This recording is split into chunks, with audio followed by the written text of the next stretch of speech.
പെന്തക്കുസ്തനാളിലെ മാളിക മുറി അഗ്നിനാവിനാവിൽ നിറച്ചവരെ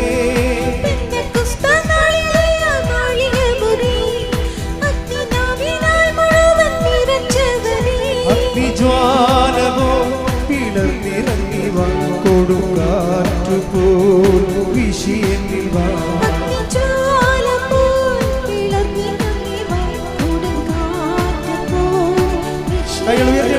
മഴ പോലെ പെയ്തിറങ്ങി വാ മഴ പോലെ പെയ്തിറങ്ങി വാ മഴ പോലെ പെയ്തിറങ്ങി വാ മഴ പോലെ പെയ്തിറങ്ങി വാ ആത്മശക്തിയെ ആത്മശക്തിയെ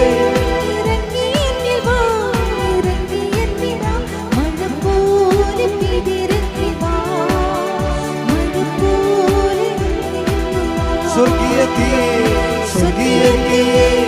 ഇറങ്ങി എന്നിൽ വാ ഇറങ്ങി എന്നിൽ വാ മഴ പോലെ പെയ്തിറങ്ങി വാ മഴ പോലെ പെയ്തിറങ്ങി വാ ആത്മശക്തിയെ ഇറങ്ങി എന്നിൽ വാ ഇറങ്ങി എന്നിൽ വാ മഴ പോലെ പെയ്തിറങ്ങി വാ മഴ പോലെ പെയ്തിറങ്ങി വാ ഇറങ്ങി എന്നിൽ വാ ഇറങ്ങി എന്നിൽ വാ മഴ പോലെ പെയ്തിറങ്ങി വാ മഴ പോലെ പെയ്തിറങ്ങി വാ മഴ പോലെ പെയ്തിറങ്ങി കൈകൾ ഉയർത്തി മഴ പോലെ പെയ്തിറങ്ങി വാ.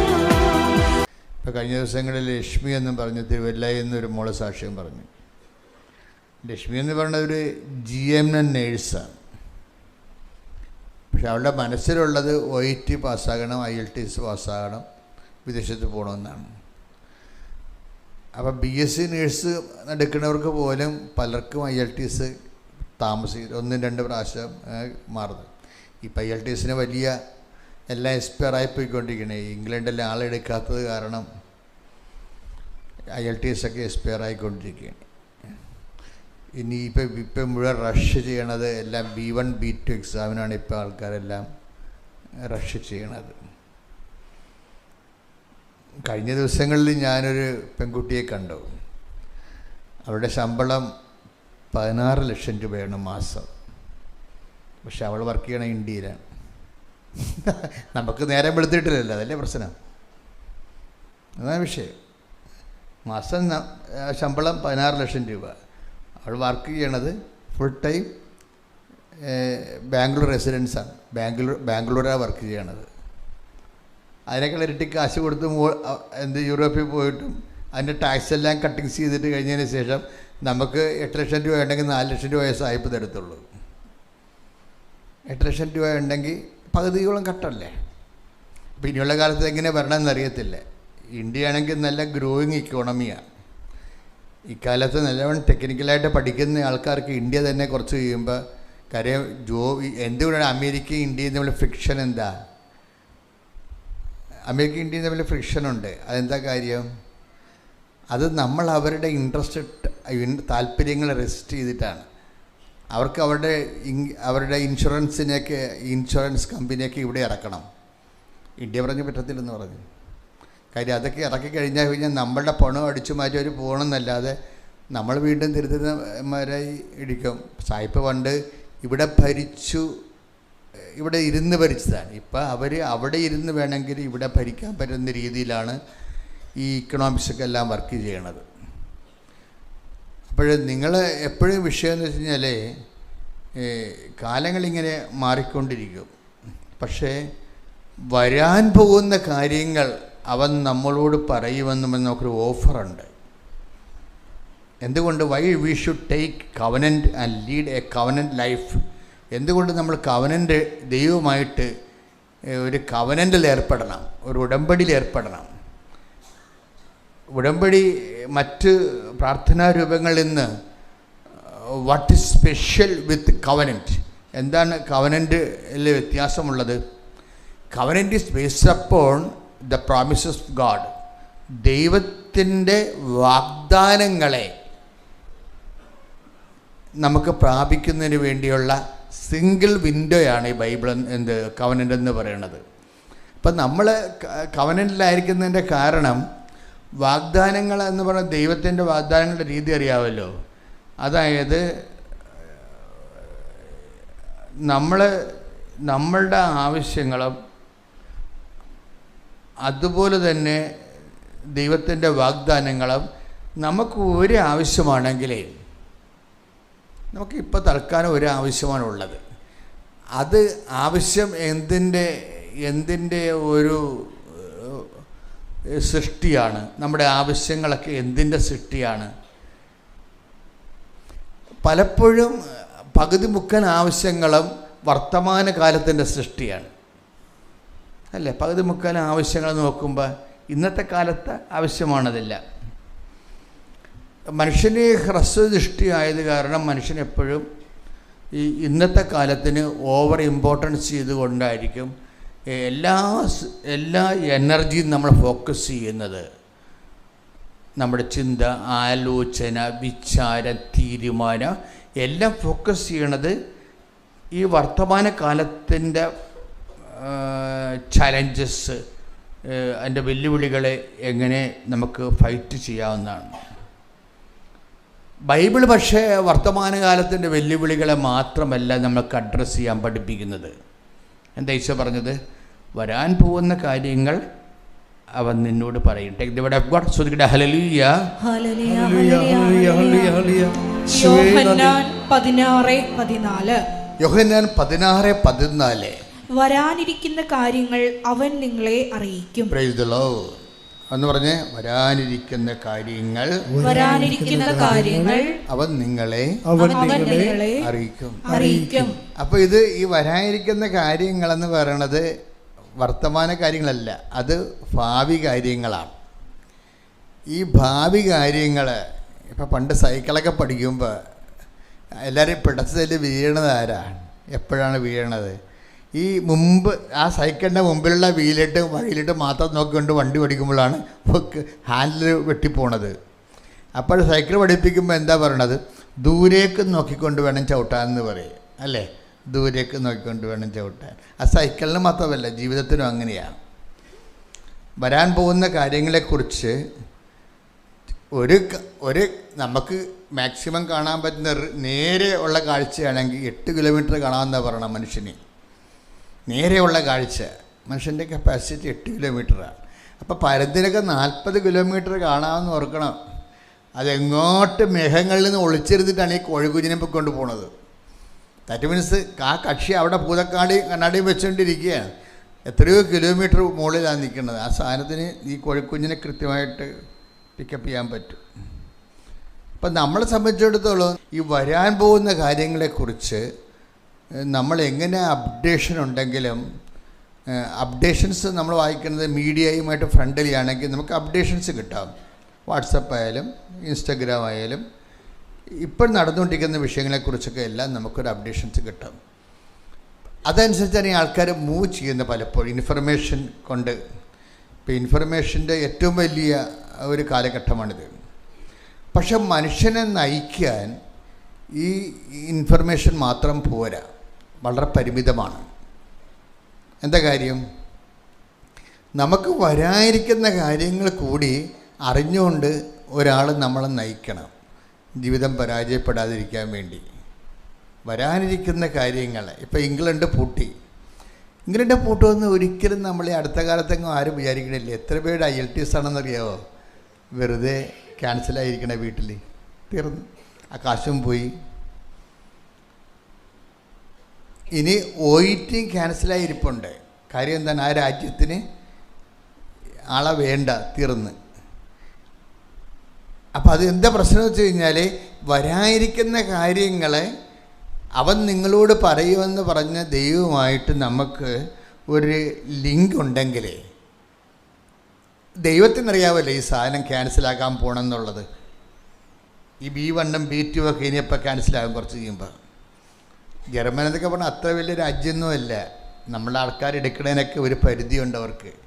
നമ്മൾ കേരളക്കാർ മാത്രമല്ലല്ലോ, ഈ ലോകത്തുള്ള മുഴുവൻ ആൾക്കാർ അവിടെ ചെല്ലണത്. അപ്പോൾ അത് കഴിയുമ്പോൾ ഓട്ടോമാറ്റിക്കായിട്ട് ആ സാധനം ക്യാൻസലാകും. അപ്പം അതുകൊണ്ട് തന്നെ അപ്പോൾ ഞാൻ ഒരു കാര്യം മാത്രമല്ല പറയണത്, ജീവിതത്തിൻ്റെ എല്ലാ കാര്യങ്ങളും ബാധിച്ചിരിക്കുന്നത് വരാൻ പോകുന്ന ഒരു 40% വിഷയങ്ങൾ മാത്രമേ വർത്തമാനകാലത്തെ നമുക്ക് ഇതിൻ്റെ ഒരു ഇൻഫർമേഷൻ കൊണ്ട് നമുക്ക് തീരുമാനമെടുക്കാൻ പറ്റത്തുള്ളൂ. ബാക്കി 60% കാര്യങ്ങളും ഭാവിയിൽ സംഭവിക്കുന്ന വിഷയങ്ങൾ നമ്മളെ സ്വാധീനിക്കും. അത് പക്ഷെ നമ്മൾക്കറിയത്തില്ല. അതുകൊണ്ടാണ് ഈശോ അതിൻ്റെ പ്രൊവിഷൻ ഓപ്പൺ ചെയ്തിരിക്കുന്നത്. എന്താണ് ഒന്നൊരു വായിച്ചത്? യോഹന്നാൻ 16:14. യോഹന്നാൻ 16:14. വരാനിരിക്കുന്ന കാര്യങ്ങൾ അവൻ നിങ്ങളെ അറിയിക്കും. Price the Lord. ഈ വരാനിരിക്കുന്ന കാര്യങ്ങൾ നമുക്ക് അറിയാൻ പാടില്ലാത്തത് നമ്മുടെ സ്റ്റാറ്റസ് എങ്ങനെയാണ് സ്വാധീനിക്കുന്നത്. അപ്പം നമ്മളെ അത് വരാനിരിക്കുന്ന കാര്യങ്ങൾ നമ്മൾ അറിയാതിരിക്കുന്നത് നമ്മൾക്ക് മെരിറ്റാണ് ലോസ് ചെയ്യണത്. നമ്മുടെ മെരിറ്റ് ലോസ് ചെയ്യും. ഈ ലോകത്തിൻ്റെ പല വിഷയങ്ങളും എല്ലാ നേട്ടങ്ങളും വരണത് ആൾക്കാരെല്ലാം ഇങ്ങനെ ഒത്തിരിയേറെ ക്രാഷ് കോഴ്സുകൾ, പിന്നെ എഡ്യൂക്കേഷൻ അപ്ഡേഷൻസൊക്കെ എല്ലാം എടുക്കുന്നതിൻ്റെ പിന്നിൽ, പിന്നെ എക്സ്പീരിയൻസൊക്കെ വാങ്ങിക്കുന്നതിൻ്റെ പിന്നിൽ എന്താ ഉള്ളത്? എന്താ അതുകൊണ്ടൊന്ന് നെറ്റ് ഇഫക്റ്റ് എന്താണ്?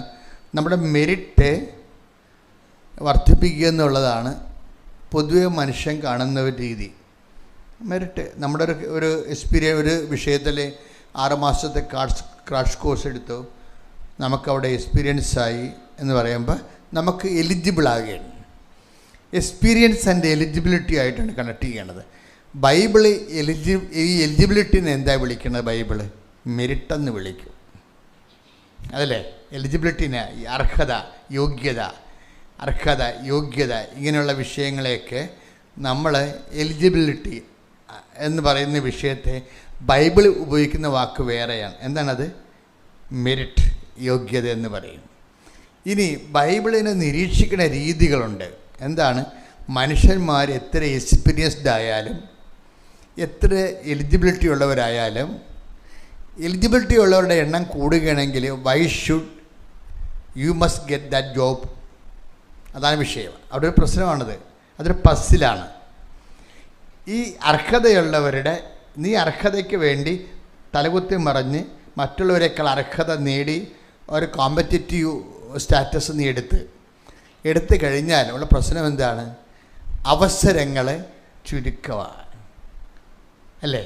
അവസരങ്ങൾ ചുരുക്കമായത് കൊണ്ട് തന്നെ ഇപ്പം 100 സീറ്റ് അല്ലെങ്കിൽ 10 സീറ്റേ ഉള്ളു. അതേസമയം തന്നെ എലിജിബിലിറ്റി ഉള്ള ആൾക്കാർ 100 ഉണ്ടെന്ന് വിചാരിച്ചു. അപ്പോൾ ഈ 90 പേരും ഔട്ടാകത്തില്ലേ? അപ്പോൾ എലിജിബിലിറ്റി നോൺസെൻസ് ആകത്തല്ലേ? അപ്പോൾ ബൈബിള് ഇതിന് വേറൊരു വാതിലാണ് തുറന്നിരുന്നത്. എന്താണ്? Not by merit but by grace. ഇത് എപ്പോഴും വിഷയം എന്ന് വെച്ചാൽ ബൈബിളിൻ്റെ ഒരു രീതി, ബൈബിള് പഴയ നിയമവും പുതിയ നിയമവും തമ്മിൽ പെട്ടെന്ന് കൺകർ ചെയ്യാൻ പാടായിരിക്കും. പുതിയ നിയമവും പഴയ നിയമവും തമ്മിൽ. കാര്യം പഴയ നിയമത്തിൻ്റെ കാലഘട്ടം ക്രിസ്തുവിന് മുമ്പുള്ളൊരു കാലഘട്ടമാണ്. അപ്പം അതിനകത്ത് ചില സമയത്തൊക്കെ കണ്ണിന് പകരം കണ്ണ് എന്നൊക്കെ ഉള്ള നിലപാടുകൾ എടുക്കും. സർവൈവിങ്ങിന് വേണ്ടി എടുത്തിട്ടുള്ളതാണ്. അതിൻ്റെ ഒരു പ്രോസസ്സിൻ്റെ ടൈമിൽ അങ്ങനെ വരും. ജീസസ് വന്നപ്പോൾ ഇതെല്ലാം ക്യാൻസലാക്കി കളഞ്ഞു. എന്താ കാര്യം? ദൈവത്തെ പക്ഷം ചേർത്ത് ദൈവത്തിൻ്റെ കൂടെ ജീവിക്കുന്ന ഇമ്മാനുവൽ കോൺസെപ്റ്റാണ് ഈശോ പ്രൊമോട്ട് ചെയ്യണത്. അപ്പോൾ ദൈവം കൂടെ സംഭവിക്കുന്നുണ്ടെങ്കിൽ അതിന് വിശുദ്ധിക്ക് വലിയ പ്രാധാന്യമുണ്ട്. അപ്പോൾ അക്രമവും കൊലപാതകവും അങ്ങനെ അതുപോലെയുള്ള അഭ്യാസങ്ങളുമായിട്ട് പോയാൽ ദൈവത്തിന് നമ്മുടെ കൂടെ സഹായിക്കാൻ പറ്റാതെ വരും. ദൈവത്തിൻ്റെ ബൈബിളിൽ പഴയ നിയമത്തിൽ തന്നെ ഉള്ള ദൈവത്തിൻ്റെ ഒരു ആന്തരിക അഭിവാഞ്ചം എന്ന് പറയുന്നത് എന്താണ്? മനുഷ്യൻ്റെ കൂടെ ആയിരിക്കാനുള്ള ഒരു ആന്തരിക അഭിവാഞ്ച ദൈവം പഴയ നിയമത്തിൽ തന്നെ വെളിപ്പെടുത്തിയിട്ടുണ്ട്. എന്താണ്? I will come with you wherever you go. Take the word of God. ശ്രുതികട്ടെ ഹല്ലേലൂയ. Praise the Lord. ബേസിക് അഭിവാഞ്ചയാണ് ദൈവത്തിൻ്റെ. ഇത് നമ്മൾ മാക്സിമം സ്ക്യൂസ് ചെയ്യണം. മാക്സിമം ഈ അവസരം പ്രയോജനപ്പെടുത്തണം. എന്താണ് ബേസിക് അഭിവാഞ്ചം? എന്താണ്? I will come with you wherever you go. നീ എവിടെ പോയാലും ഞാൻ നിൻ്റെ കൂടെ ഉണ്ടാകും. അതെന്ന് വെച്ച് കഴിഞ്ഞാൽ ദൈവം നമുക്ക് തുറന്നിട്ടിരിക്കുന്നൊരു വാതിലാണ്. അപ്പോൾ ദൈവത്തിൻ്റെ ആഗ്രഹം എന്താണ്? നമ്മളെവിടെ പോയാലും നമ്മുടെ കൂടെ ഉണ്ടാകുക എന്നുള്ളതാണ്. ഇപ്പം നമ്മുടെ റിസ്ക് എന്താ? ഈ ദൈവത്തിനെ കൊണ്ടുപോകാൻ നമുക്ക് പാടായിരിക്കും. കാരണം നമ്മുടെ കയ്യിരിപ്പും ദൈവം ആഗ്രഹിക്കണം തമ്മിൽ ഭയങ്കര പ്രശ്നങ്ങളാണ്. പിന്നെ നമ്മൾ എന്തു ചെയ്യും? നമ്മൾ കുറച്ച് ഒതുങ്ങിക്കൊടുക്കും. എന്തിനാണ്? ദൈവത്തിനെ നമ്മുടെ കൂടെ ചേർത്ത് കൊണ്ടുപോകാൻ വേണ്ടി. ഇത് ഒരു വളരെ ഈ ഒരു അവസരം ഉണ്ട്. പക്ഷേ ഈ അവസരത്തെ പ്രയോജനപ്പെടുത്തുന്നവർ പലപ്പോഴും ചുരുക്കമായിരിക്കും. ദൈവം ഒരു വലിയ അവസരം തന്നതാണ്. എന്താണ്? ദൈവത്തിൻ്റെ ബേസിക് മൈൻഡ് സെറ്റ് നമ്മുടെ കൂടെ സഞ്ചരിക്കുന്നതാണ്. കാര്യം എനിക്ക് തന്നെ അത് പലപ്പോഴും മനസ്സിലായിട്ടുണ്ട്. ഞാൻ ചിലപ്പോഴും അമ്മയോട് ചോദിക്കും, അമ്മേ 2 പ്രാവശ്യം നീ എനിക്ക് നേരെ വന്ന് എന്നെ കണ്ടു. ഈ ശരിക്കും പറഞ്ഞ ആ കാലത്ത് എന്നേക്കാൾ എത്രയോ യോഗ്യന്മാർ ദൈവദൃശ്യനിധിയിൽ ചൈതന്യമുള്ളവർ ഈ ഭൂമിയിൽ ഇല്ലാഞ്ഞിട്ടാണോ? എനിക്കതിനെക്കുറിച്ച് ഒരു ഐഡിയയും കിട്ടിയിട്ടില്ല, ഇപ്പോഴും കിട്ടിയിട്ടില്ല. ഒരു പ്രാവശ്യമാണ് നമുക്ക് ഓക്കെ. ഒരു പ്രാവശ്യം അമ്മ വന്നപ്പോൾ 4 വിരലെടുത്ത് എൻ്റെ വായിലിട്ട് എനിക്കതിനെക്കുറിച്ച് ഒരു ഐഡിയ ഉണ്ടായത് കാരണം ഞാനത് ബൈബിളെടുത്ത് നോക്കി. പിറ്റേ ദിവസം ഈജിപ്തിൽ വെച്ചാണ് അമ്മ എൻ്റെ വായിൽ കൈയിട്ടത്. അപ്പോൾ എനിക്കറിയാം അമ്മ എന്തോ സംസാരിക്കാൻ ഉദ്ദേശിക്കുന്നുണ്ട്. അപ്പം നിൻ്റെ പ്രസംഗങ്ങളെ അടയാളങ്ങൾ കൊണ്ട് സ്ഥിരീകരിക്കുമെന്നാണ്. ആ അടയാളങ്ങളാണ് ഇപ്പോൾ നിങ്ങൾ കണ്ടുകൊണ്ടിരിക്കുന്നത്. പ്രസംഗങ്ങളെന്ന് പറഞ്ഞ് നോക്കി, ഞാൻ വലിയ പ്രസംഗമൊന്നും ചെയ്യണില്ലല്ല, ഇങ്ങനെ വർത്തമാനം പറഞ്ഞുകൊണ്ടിരിക്കുന്നേ ഉള്ളൂ. ഇങ്ങനെ വർത്തമാനം പറഞ്ഞുകൊണ്ടിരിക്കും. ഞാൻ ഉദ്ദേശിക്കുന്നത് എന്താണ് ദൈവത്തിന് അറിയാം, നിങ്ങൾക്കറിയാവുന്നറിയത്തില്ല. ഞാൻ ഉദ്ദേശിക്കുന്നത്, ഞാൻ പറയണതനുസരിച്ച് നിങ്ങൾ പതുക്കെ നിങ്ങളുടെ ജീവിതം ക്രമീകരിക്കണം. ഈ ലക്ഷ്മിയുടെ സാക്ഷ്യം അതാണ്. ലക്ഷ്മി രക്ഷപ്പെടാൻ കാര്യം, ലക്ഷ്മി GM ജനറൽ നേഴ്സിംഗാണ്. പക്ഷേ ലക്ഷ്മി രക്ഷപ്പെടാനുള്ള കാരണം എന്താണ്? പ്രസംഗത്തിൽ ഒരു പ്രാവശ്യം ഞാൻ പറഞ്ഞു, കർത്താവ് നമ്മളെ അന്വേഷിക്കുന്നത് വിശേഷവിധിയായി നീ എന്താണ് ചെയ്യണത്. അത് ഒരു ദിവസം വചനം വായിച്ചപ്പോൾ കർത്താവ് എന്നോട് ചോദിച്ച ചോദ്യമാണ്. അപ്പം ഞാനത് എന്നോടും ചോദിച്ചു, നിങ്ങളോടും ചോദിച്ചു. എന്താണ്? വിശേഷവിധിയായി. മത്തായി 5:47. ശ്രദ്ധിക്കട്ടെ. ഹല്ലേലൂയ. മത്തായി 5:47. മത്തായി 5:47. സഹോദരങ്ങളെ മാത്രമേ നിങ്ങൾ അഭിവാദനം ചെയ്യുന്നുള്ളൂവെങ്കിൽ വിശേഷവിധിയായി എന്താണ് നിങ്ങൾ ചെയ്യുന്നത്? വിജാതീയരും അത് തന്നെ ചെയ്യുന്നില്ലേ? ഇത് ഭയങ്കര റിലേറ്റിവിറ്റിയാ.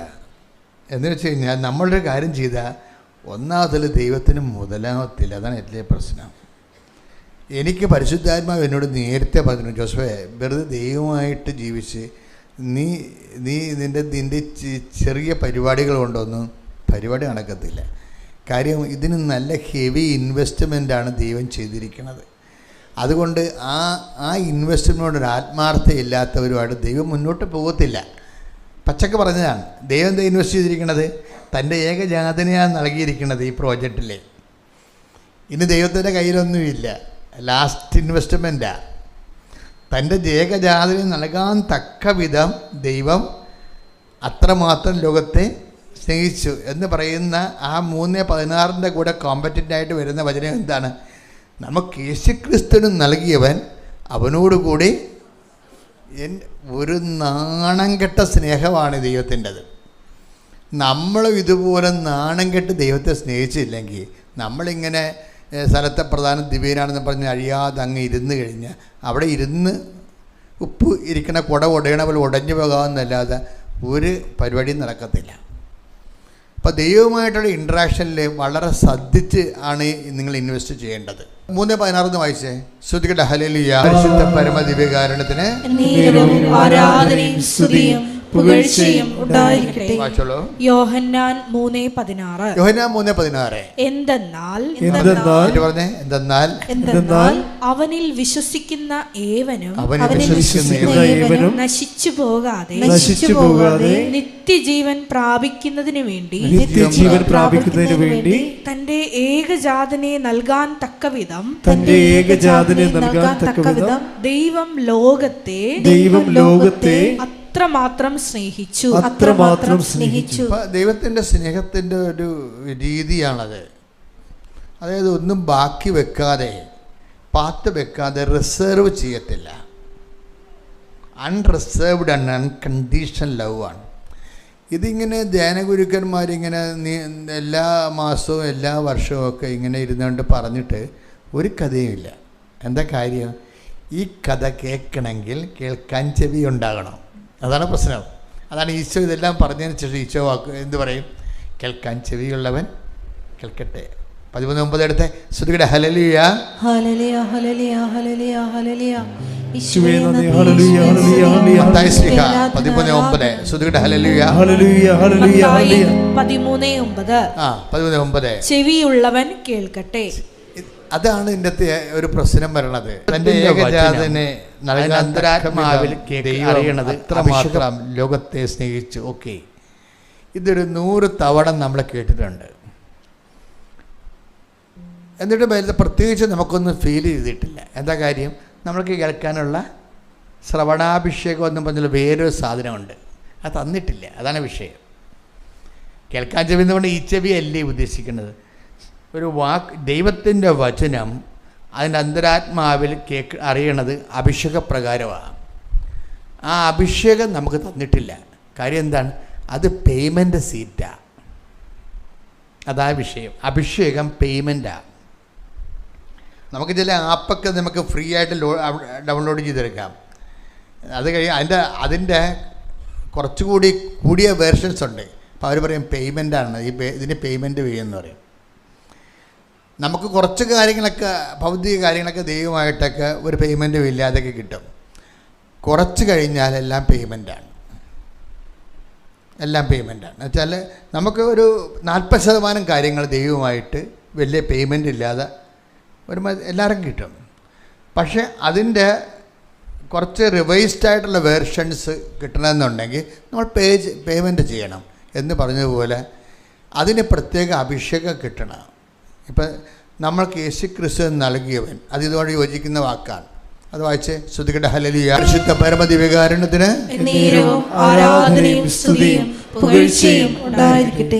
റോമ 8:32. നേരത്തെ വായിച്ചത് യോഹന്നാൻ 3:16 ഈ യോഹന്നാൻ 3:16 ഇപ്പോഴും പൗലോസ് അപ്പോസ്തലൻ്റെ റോമ 8:32 തമ്മിൽ ലിങ്ക്ഡാണ് ആ വചനം. എന്താണ് അത്? 8:32 എന്താ പറയണത്? സ്വപുത്രനെ പോലും ഒഴിവാക്കാതെ, അതാണ് ഏകജാതനെ നൽകാൻ തക്ക വിധമെന്ന് പറഞ്ഞിട്ട് ഇപ്പം അതിൻ്റെ കുറച്ചുകൂടി വ്യാഖ്യാനം പറയുകയാണ് പൗലോസ്. എന്താണ്? സ്വപുത്രനെ പോലും ഒഴിവാക്കാതെ നമുക്കെല്ലാവർക്കും വേണ്ടി. അപ്പോൾ അതിനകത്ത് മെയിൻ വാക്ക് എന്താണെന്ന് അറിയാമോ? ഒഴിവാക്കാതെ എന്നാണ്. റിസർവ് ചെയ്യാതെ.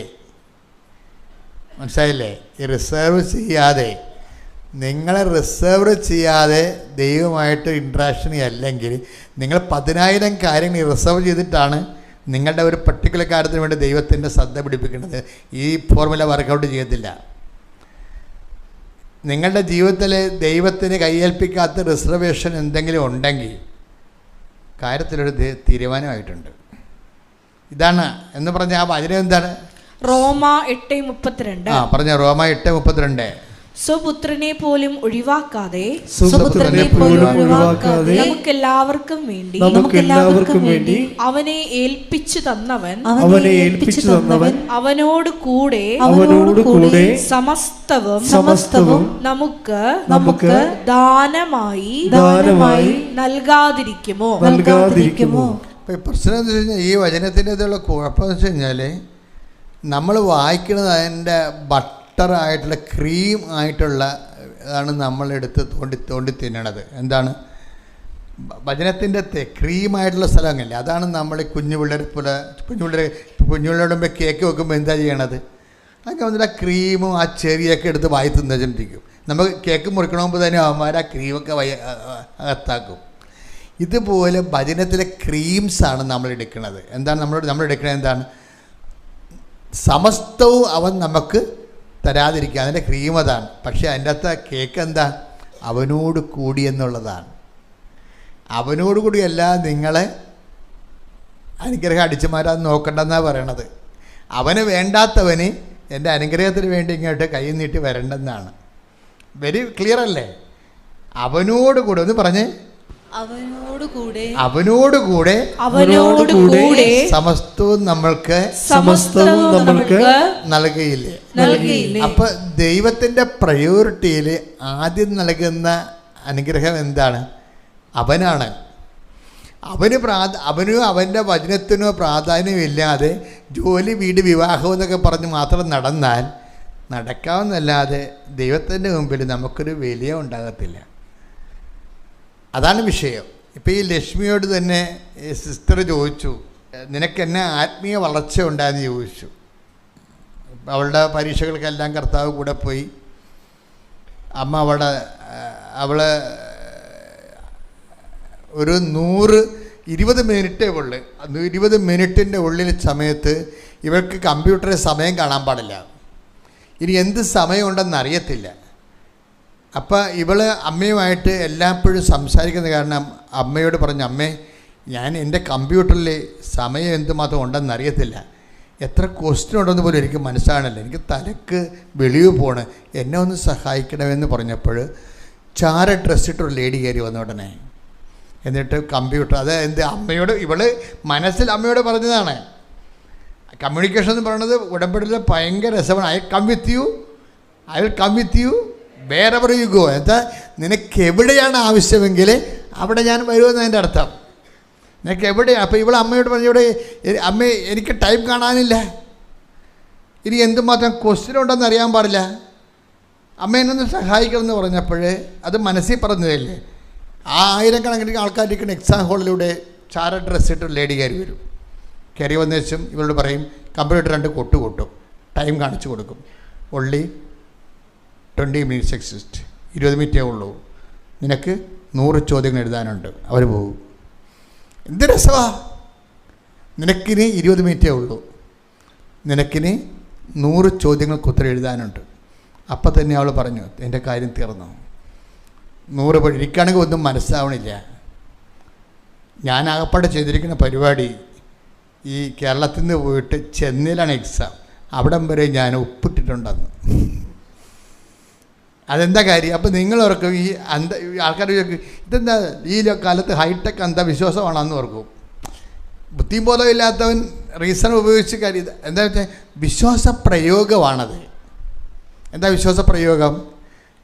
കർത്താവ് എനിക്ക് മെരിറ്റില്ല, ഞാൻ ആശ്രയിക്കുന്നത് നിൻ്റെ ഗ്രേസിലാണ്. അതാണ് സംഭവം. Not by merit but by grace എന്ന് പറയുന്നതിന് പകരം എനിക്ക് മെരിറ്റില്ല, എനിക്ക് എന്ത് ക്വസ്റ്റ്യൻ ചോദിക്കുമെന്ന് അറിയത്തില്ല, I am not well prepared, I have no merit, എനിക്ക് മെരിറ്റില്ല, എൻ്റെ മെരിറ്റ് എന്ന് പറയുന്നത് നീയാണ് എന്ന് പറഞ്ഞ് ഇവിടുന്ന് അവിടം വരെ ഉപ്പിട്ട് അവിടെ ചെന്നൈയിലും കൊണ്ടുപോയി ട്രെയിൻ ഇറങ്ങിയപ്പോൾ അവിടെ ഉപ്പിട്ട് വിശ്വാസപ്രമാണം ചെല്ലുകയാണ്. എന്താ പരിപാടി? കണ്ടു നിൽക്കുന്നവർക്ക് ഇത് എന്ത് അന്ധവിശ്വാസമാണെന്ന്. അതല്ല പ്രശ്നം, അതൊരു വിശ്വാസ പ്രയോഗമാണ്, വിശ്വാസ പ്രഖ്യാപനമല്ല, വിശ്വാസ പ്രയോഗം. വിശ്വാസം 3 തരത്തിലാണ്. നമുക്ക് വിശ്വാസം എക്സ്പ്രസ് ചെയ്യണ 3 തരത്തിലാണ്. ഒന്ന്, when our prayers our faith set into prayers, set into verse. അതായത് നമ്മളുടെ faith we can set into verse. Verse എന്ന് വെച്ചാൽ നമ്മുടെ വിശ്വാസത്തെ നമുക്ക് ശബ്ദങ്ങളും വാക്കുകളുമായിട്ട് കൺവേർട്ട് ചെയ്തിട്ട് ദൈവത്തിരുസന്നിധിയിൽ സമർപ്പിക്കാം. ആ ഒരു പ്രക്രിയയ്ക്ക് നമ്മൾ പ്രയർ എന്നാണ് പറയണത്, പ്രാർത്ഥന എന്ന് പറയും. The faith set into verse, അതിനാണ് പ്രാർത്ഥന എന്ന് പറയണത്. അത് എല്ലാവരും ചെയ്യണത് അതാണ്. പക്ഷേ ചില വിഷയങ്ങൾ, major subject, heavy duty subject പ്രേയറിൽ നിൽക്കത്തില്ല. കാര്യം പ്രേയറിൽ നമ്മൾ ഇൻവെസ്റ്റ് ചെയ്യുന്നത് മുഴുവനും ഫെയ്ത്ത്, ഹോപ്പ് ആൻഡ് ചാരിറ്റിയാണ്. അതായത് ദൈവിക പുണ്യങ്ങളാണ്. ദൈവിക പുണ്യങ്ങളെ ആകുന്ന വിശ്വാസത്തെയും അതുപോലെ തന്നെ പ്രത്യാശ, സ്നേഹത്തെയുമാണ് നമ്മൾ പ്രാർത്ഥനയെ വർക്കിംഗ് കണ്ടീഷൻ മെറിറ്റോറിയസ് ആക്കുന്നത്. അതിൻ്റെ കണ്ടൻറ്റ് വൈസ് അതിലുള്ള ദൈവിക പുണ്യങ്ങളാണ്. ആ ദൈവിക പുണ്യങ്ങളിൽ പലതും ഡാമേജ് ആയിരിക്കും. കാര്യം നിൻ്റെ വിശ്വാസമല്ലേ. നിൻ്റെ വിശ്വാസത്തിനകത്ത് ഡാമേജ് വരാൻ കാരണം നിൻ്റെ പഴയ ഫയലാണ്. പഴയ ഫയലിൽ പലപ്പോഴും വിശ്വാസം നീ പ്രകടിപ്പിച്ചിരിക്കുന്നത് ഡാമേജ് ഫെയ്ത്ത് ആയിരിക്കും. എന്ന് വെച്ച് കഴിഞ്ഞാൽ കുറച്ച് കാലത്തേക്ക് ഒരു വിശ്വാസം ഫോളോ ചെയ്തിട്ട് അതിൽ നീ വിചാരിക്കണ ഗ്രോത്ത് ഇല്ലെന്ന് കണ്ട വിശ്വാസം ഫീഡാക്കി കളയുന്നേ. അത് ഫയലായിപ്പോയി. മനുഷ്യന്മാരോട് ഇടപെടുന്നതിനേക്കാൾ പാടാണ് ദൈവത്തോട് ഇടപെടുന്നത്. ഇപ്പോൾ ഫെയ്ത്ത് എന്ന് പറയുമ്പോൾ നിൻ്റെ ഫെയ്ത്ത്, നിൻ്റെ പേര് അഖിലാണെന്ന്, ഫെയ്ത്ത് ഓഫ് അഖിൽ എന്ന് പറഞ്ഞ് കർത്താവ് അടിച്ചു നോക്കുമ്പോൾ മൊത്തം വരണത് ഡാമേജ് ആയിരിക്കും. എന്താണ്? 2022 ഫെയ്ത്ത് ഡാമേജ് ആയിട്ടുണ്ട്, 2018 ഫെയ്ത്ത് ഡാമേജ് ആയിട്ടുണ്ട്, മൊത്തം ഡാമേജ് കയറി വരുന്നു. ഈ ഡാമേജ് ഫെയ്ത്തുമായിട്ടാണ് ഇപ്പോഴും നീ പ്രെയർ ചെയ്തുകൊണ്ടിരിക്കുന്നത്. ഇത് തന്നെ പ്രത്യാശയ്ക്ക് വന്നിരിക്കുന്ന കുഴപ്പങ്ങൾ. ചില ദിവസങ്ങൾ നീ കുടുംബപ്രാർത്ഥനയും മുടക്കിക്കളഞ്ഞ്, ചില ദിവസങ്ങൾ നീ കുർബാനയും മുടക്കിക്കളഞ്ഞ്. എന്താ കാര്യം? അത് നക്കാപ്പിച്ച കാര്യം. ആരൊക്കെ ഫ്രണ്ട്സൊക്കെ വന്ന് എവിടെയെങ്കിലും സിനിമക്കൊക്കെ പോയി രാത്രി ഇരുന്ന് ചുമ്മാ സിനിമ കുത്തിയിരുന്ന് കണ്ടേച്ചും 4 മണിക്ക് കിടന്ന് ഉറങ്ങിയിട്ട് കുർബാന മുടക്കി, ഇങ്ങനെ ഒരു പക്കാ പരിച്ചാഴിയായിരിക്കും നീ എന്നാ കാണിക്കാനാണ് ദൈവതിരുസന്നിധി വരണത്? നിൻ്റെ പേരടിക്കുമ്പോൾ തന്നെ റെഡ് അടിച്ചിങ്ങോട്ട് വരും. മുഴുവൻ റെഡ് അടിക്കും. അപ്പോഴങ്ങനെയുള്ള ഒരു അവസ്ഥയ്ക്കാണ് ഈ പ്രെയറിന് വന്നിരിക്കുന്ന കുഴപ്പങ്ങൾ.